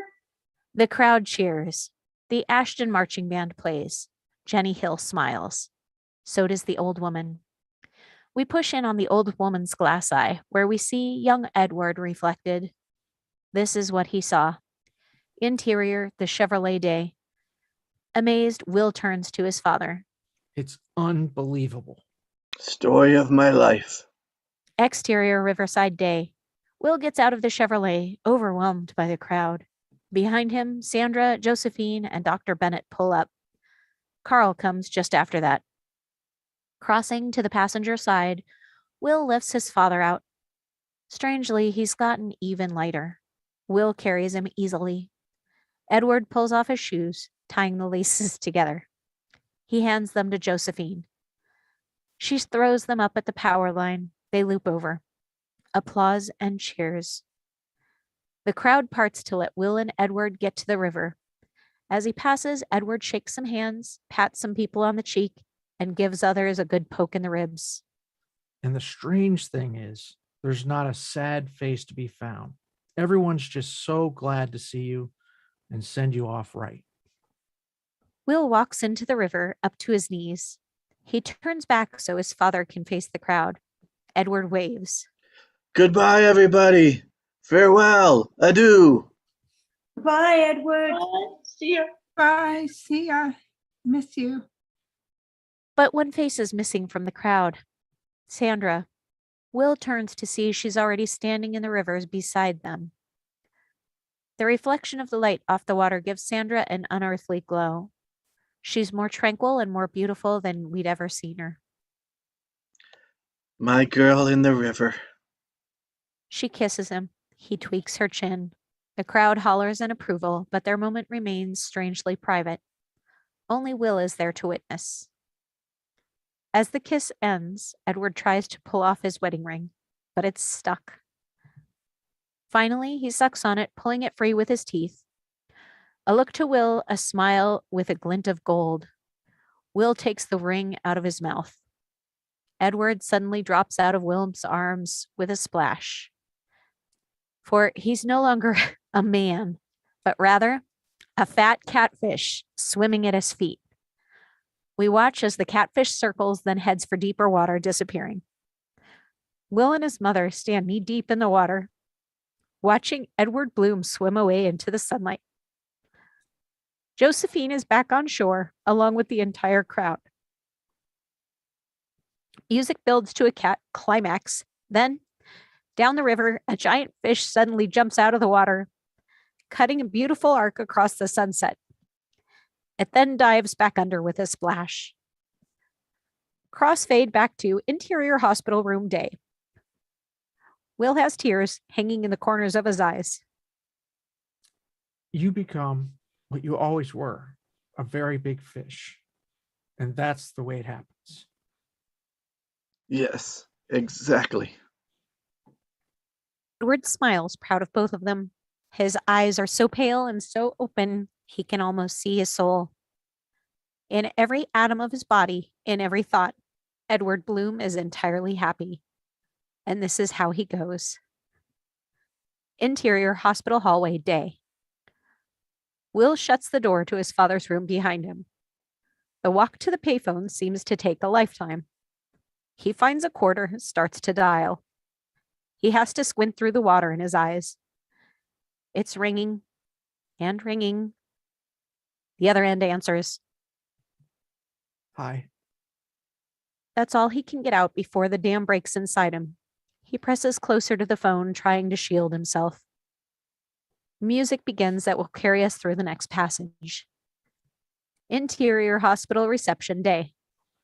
Will waits at reception as Sandra and Josephine come off the elevator. Interior guest room day. Josephine opens the curtains, letting the white sunlight in. She strips the bed. Interior bedroom day. Will and his mother pick out one of Edward's ties for Will to wear at the funeral. Will tries to button the cuffs on the shirt he borrowed, but they're the kind that needs links. He goes through the top drawer of the dresser, trying to find a matching pair. Further down, he finds a ribbon tied to the key to the city. He smiles, disbelieving. It's a real thing. Exterior Cemetery Road day. Will helps his mother out of a black sedan. She's well composed, not nearly the wreck we might have expected. Josephine hugs Dr. Bennett and shakes hands with his wife. The service is crowded, more than 200 people, many more than expected. As his mother talks to a well-wisher, Will looks left to see an Oldsmobile parking. Close on the license plates, Missouri. The passenger side door opens, but the man who steps out is barely visible over the door. He shuts it to reveal himself to be 70. It's Amos Calloway.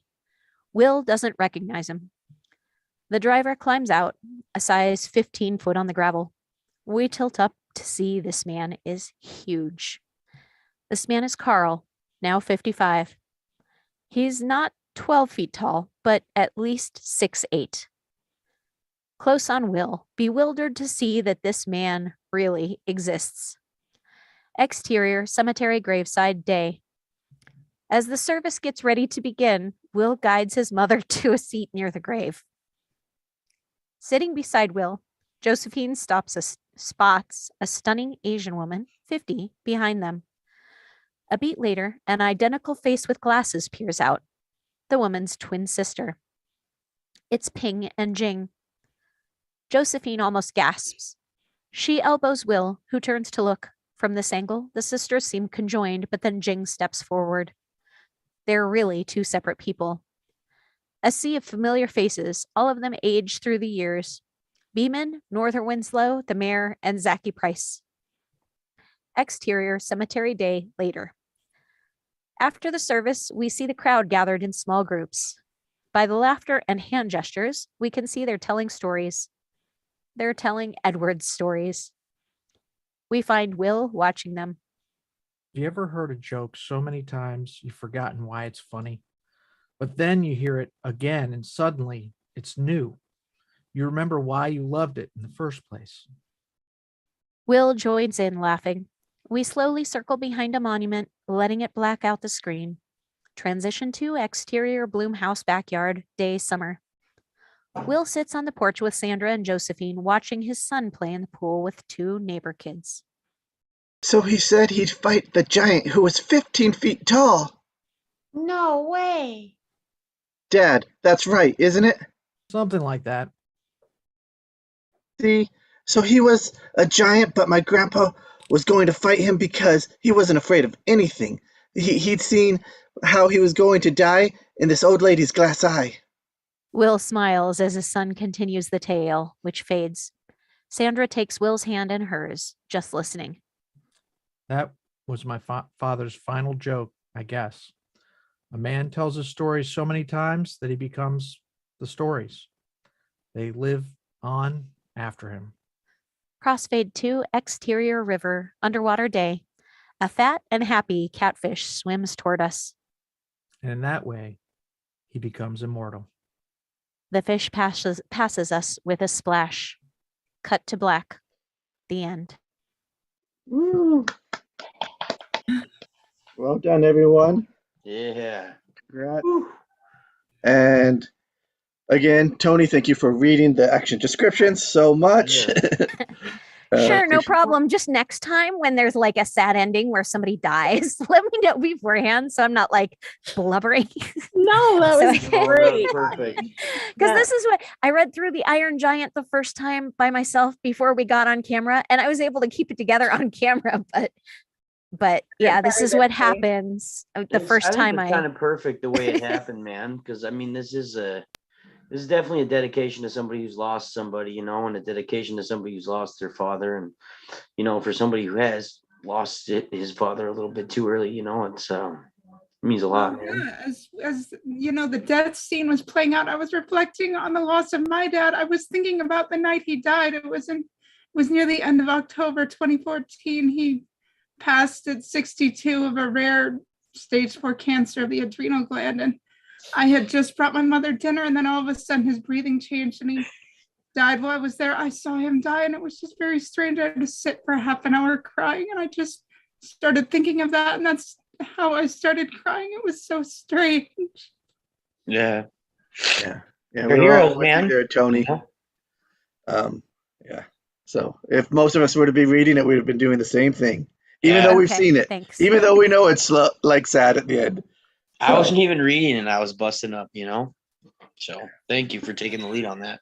And I'm sure the author of the book and the screenplay will probably I don't know, tears of appreciation to see that effect it had on people. You know, rather than us being prepared and hiding it. That's the whole point of these stories, is to elicit emotion from people. So I guess you got it. Hopefully the snot bubbles weren't too bad. Exactly. No. And the fact that they got it across here on the page and we all felt it. Yeah. So, I love this script and movie. I should watch this movie now. oh yeah, definitely. Right. And certain things are clearer now in the script. Like, I mean, I guess you know, but even with years past, you kind of forget or things blend because you're not like where on here on the script. It's like I forget how it worded it, like the dream reality or the whatever it called it. Like, because in the movie it switches there, but now in my memory, I forget going back to the hospital scenes. Like it almost remembers like that fake story was the true story or whatever. Yeah. Yeah. Yeah. So Yeah, it was really awesome, man. It was very different than last week's read, which if you guys didn't watch last week's read, go back and check it out. We did Scott Pilgrim versus the World. And that one was like really punchy and very short, very short and descriptive in how they did it. And this had a lot more like flowery language. It read a lot more like a book. There was more, I think, writing and artistic. I shouldn't say artistic because they're both art, right? But it definitely had like more language to it, you know. but still shorter and tighter than many of the older scripts we've read so far. For sure. Yeah. But yeah, it was good. And yeah, it felt more like a modern screenplay than those others we've read, except for like the scene numbers that were in this particular PDF or whatever. But yeah. Any other thoughts? Thoughts from some that haven't read it? I mean, haven't seen the movie? Were you guys able to picture it or see the story as it was read, or? It just brought back memories of having served as a caregiver, and it was very touching. Yeah. Yeah, I think it does read a lot different. I'm curious to like how that comes into the production aspect of it, you know, like, because this is very much a lot more visual, I would say, in how they described it. Like, was this somebody who, like, I wonder how the production went. Like, was it written for somebody as a writer? And then it says it's based on a novel, so I'm sure he had lots of that imagery to pull from the novel as part of his adaptation. And I guess also probably making the movie, they could refer back to the novel to make sure they have all the imagery when they create it. Yeah. We should go back in one of the script notes and see if he ever did. He talked about Big Fish or whatever. I just remember it being very stylized. Mm-hmm. And most of Tim Burton's stuff is very stylized. It's different style than what you would think is normal. That's why he's probably perfect to direct that. Yeah, I love that. That's something I really enjoy in films. Even felt like Jacob and I watched one the other night that the visual was wonderful. The story was not so good, but I still enjoyed it because visually it was so striking and beautiful. So when you go back and watch this, that both are very striking. Both Yeah. the visual is incredible, and of course the story, you know what that is. Yeah, those who haven't seen it yet, I know you're going to now, but like it all comes together great. The visuals fantastic for the movie. Yeah. yes. Okay. All right. Yeah. I'd just like to apologize to anyone if I sounded more like Pavel Chekhov from Star Trek more than a French person.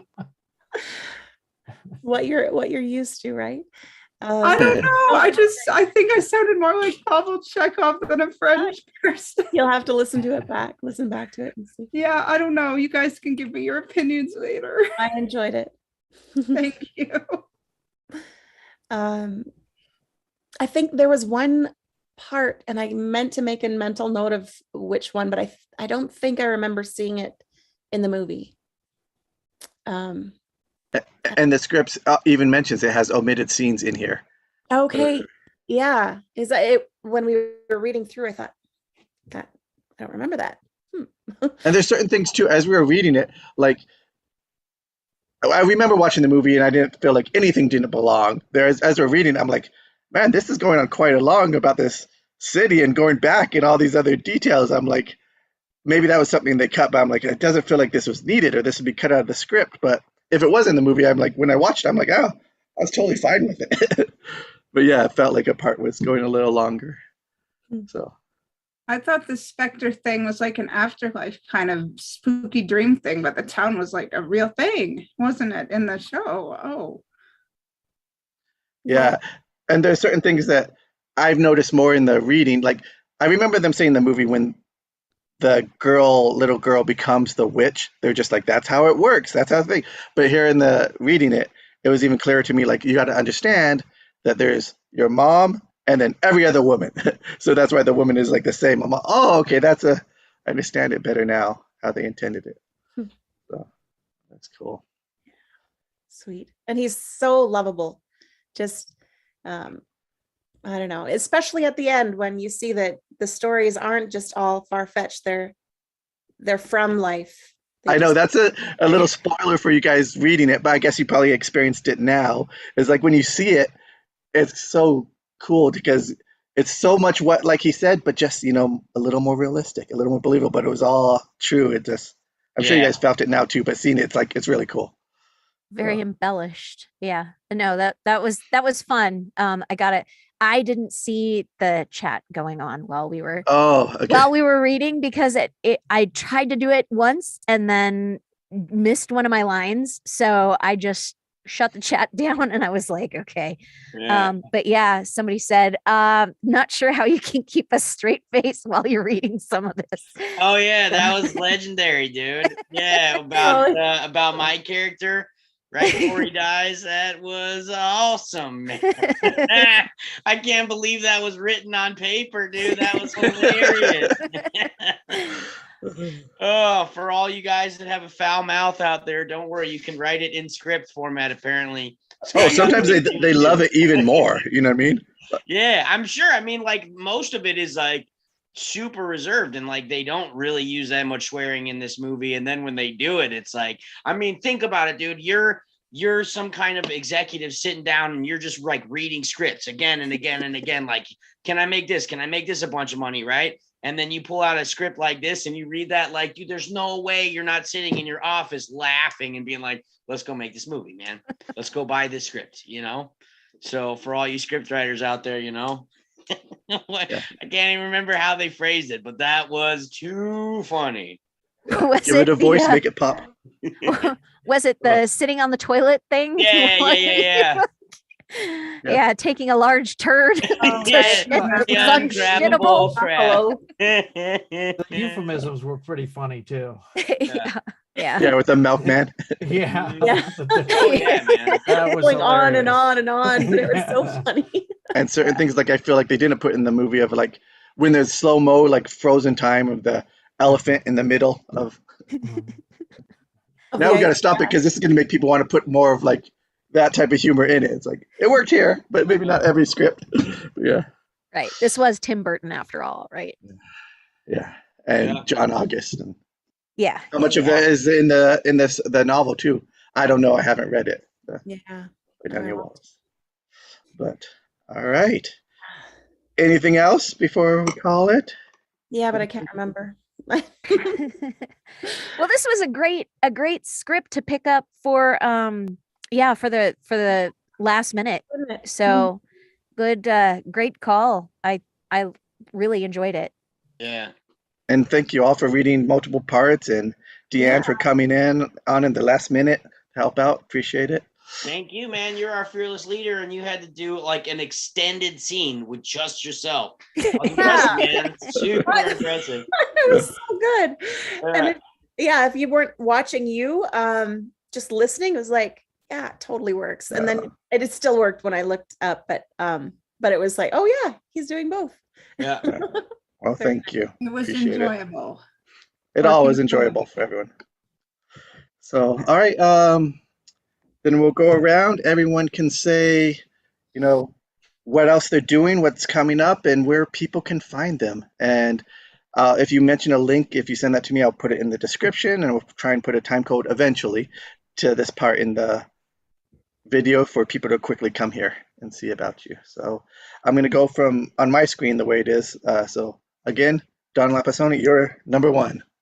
Oh, well, Don Lapasoni, you can always check out my work on myname.com or .net or whatever. And still doing work, in this field.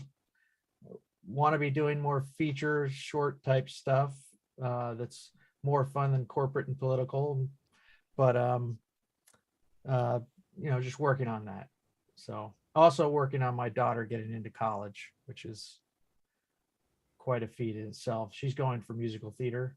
If anyone, I don't know why I brought this up right now, but it's they apply to like 17 schools, when you're doing that. It's interesting process. So yeah, it's not the norm.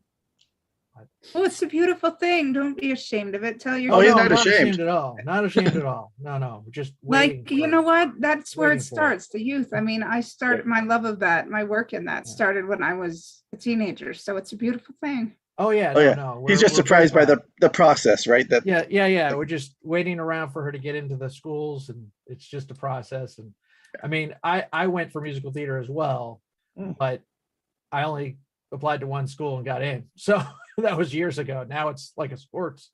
It's like going out like you're a sports person now instead of it's harder than getting into a school for sports in some ways. So anyway, sorry. Yeah, it seems like so many things are harder now for the youth than when we were all growing up. It's all right, in my little thing, I'm next. So Jacob Patrick, you can go jacobpatrick.com or come back to here, Table Read Tuesdays. And we have the Facebook group. We're on Twitter, YouTube, Instagram. And I did animation, previous video games, TV, movies, rides. And that's it. That's me. And so next we have Angelina Peterson. Oh, yeah, I guess I'm still unmuted. I'm Angelina, and I was just realizing how much this has to do with my business, which is what I'm going to send you to now. Your Adored Life on Facebook is the best, easiest way to find it, and me. And it's all about storytelling. It's about the legacy that you leave behind. And even while you're here, all the stories that we have inside of us, and maybe that's one of the reasons why I love this movie so much, is it goes into those stories, and a little elaboration's okay.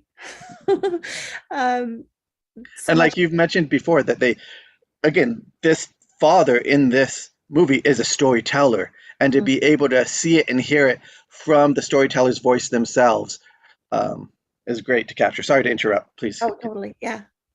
So that's me. All right. That link will be in the description. And next we have Deanne. Well, I'm just starting to shop around a screenplay called Street that I wrote. It was first produced years ago as a one-act play, and then I've developed it into a full screenplay. So I'm just starting to shop that around. You can find me, well, my website is all about my sound healing work. So it's Sound Energy Healing. You can find me there. Awesome. Congrats on the screenplay and the play it was based on that you had before.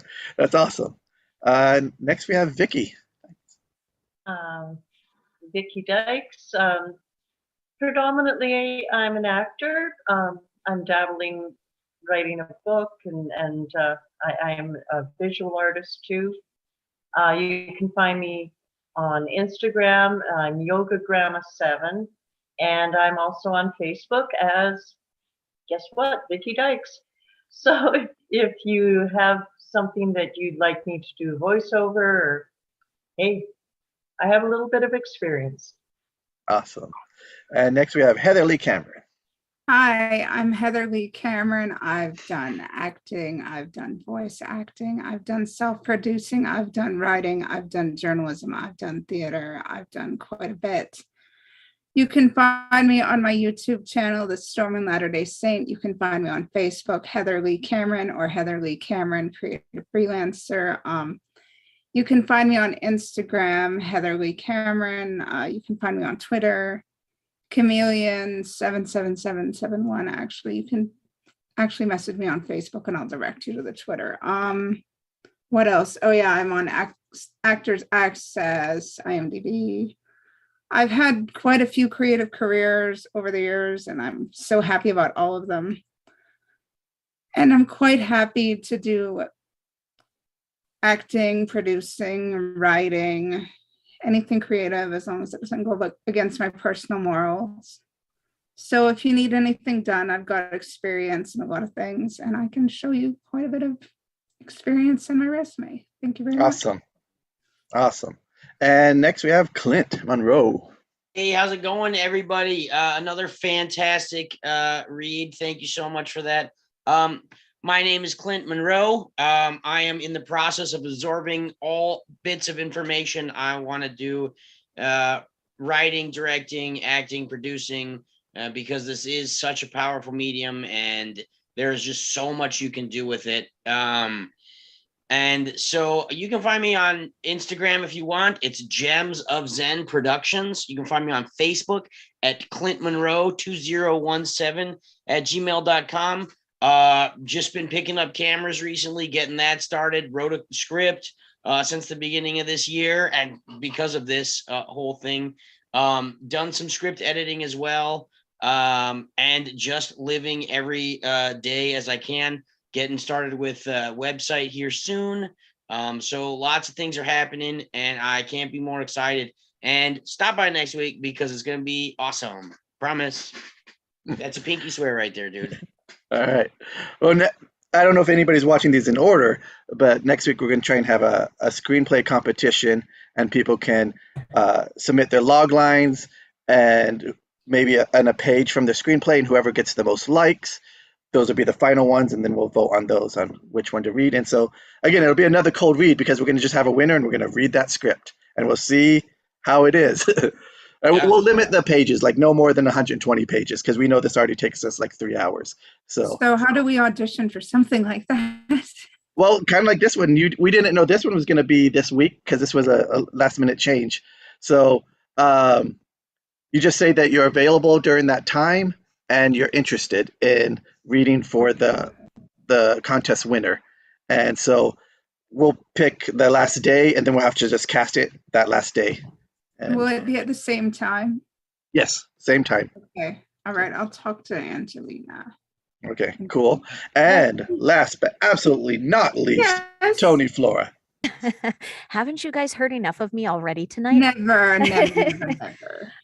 Yeah, so thanks so much for giving me this role of the action/description reader again. I do like it. I am, let's see. You know what? I never say the irrelevant stuff, but I'm going to say it now anyways, just because I feel like it. I am an attorney for a small tribe in rural Arizona. And I love acting. They have nothing to do with each other because all I do all day long is review contracts and work with my clients. So this is an outlet for me. I'm also a realtor in Las Vegas, but that's another story for another time. I'm also getting into voiceover acting. And I have a series coming up where we just started filming 2 weeks ago. So that's been a blast. So Toni Flora on Facebook, just as it's spelled on the screen. And I mostly post about acting things. So the Table Tuesdays is a regular on my page. Occasionally a cat. I've been meaning to post my cat eating spinach. So that's about as riveting as I get. Sick, though. Awesome. That's amazing. As I'm sure you're finding out, like, I think there's many, many stories of people that had different careers first, and then they go from that into acting or filmmaking, and all of those experiences and knowledge like helps them or whatever. Or You they could, like, just do reverse everything Richard at Nixon, or once. no, who was it? You could reverse Ronald Reagan this, man. Or Jacob, they're Right. like me and they pretty much do everything at once and they don't care how crazy it makes them look. Yes, passionate. We're using the word passionate here. Yes, creative passions. But okay, I thank you all for bringing your creativity, your passion, your time for reading this amazing film. I don't think And Vicki, did you say? yep, Yeah. Oh, well then but thank you. We don't want to forget anyone, so appreciate that. On my screen, she's the last one. So I was like, no, Vicki. On my Brady Bunch screen, she's right in the middle. Oh my goodness, you know what we The should Brady do? Bunch. We should read a script from the Brady Bunch. Next year. Yeah, right now, that's a good idea. Right now we have the year planned out and it's mainly just movies, but then next year the plan is to get into some more TV scripts. No, but there's movies of the Brady Bunch. Oh, Jacob. that's true. I that slipped my mind. Thank you. So we'll see. All right. Thank you all for everything. And Yes, take care. And thank you for all you do for us. well, I couldn't do this then, especially this week from Angelina and Clint. Man, they pulled it all together, Thank brought in you. more Y'all people, are got the amazing. word out. Yeah, and everybody being here. We can't do it without any of you. Hey, So make sure if you're watching this, submit your scripts for the contest, man. It's exposure. like, subscribe, follow us. Like, subscribe, Uh, follow us, man. Come be a part of this. You guys can act and read a role, or you can get better at like learning how professional scripts are made. All right. Hey, this is certainly an educational experience worth looking into, so don't be afraid of trying. You'll never learn or know anything unless you try. Agreed. Thank you. All All right. right. Our We'll keep newest trying. as well. Yes, thank you. Yeah. Only you can Yes, prevent Deanne. forest fires.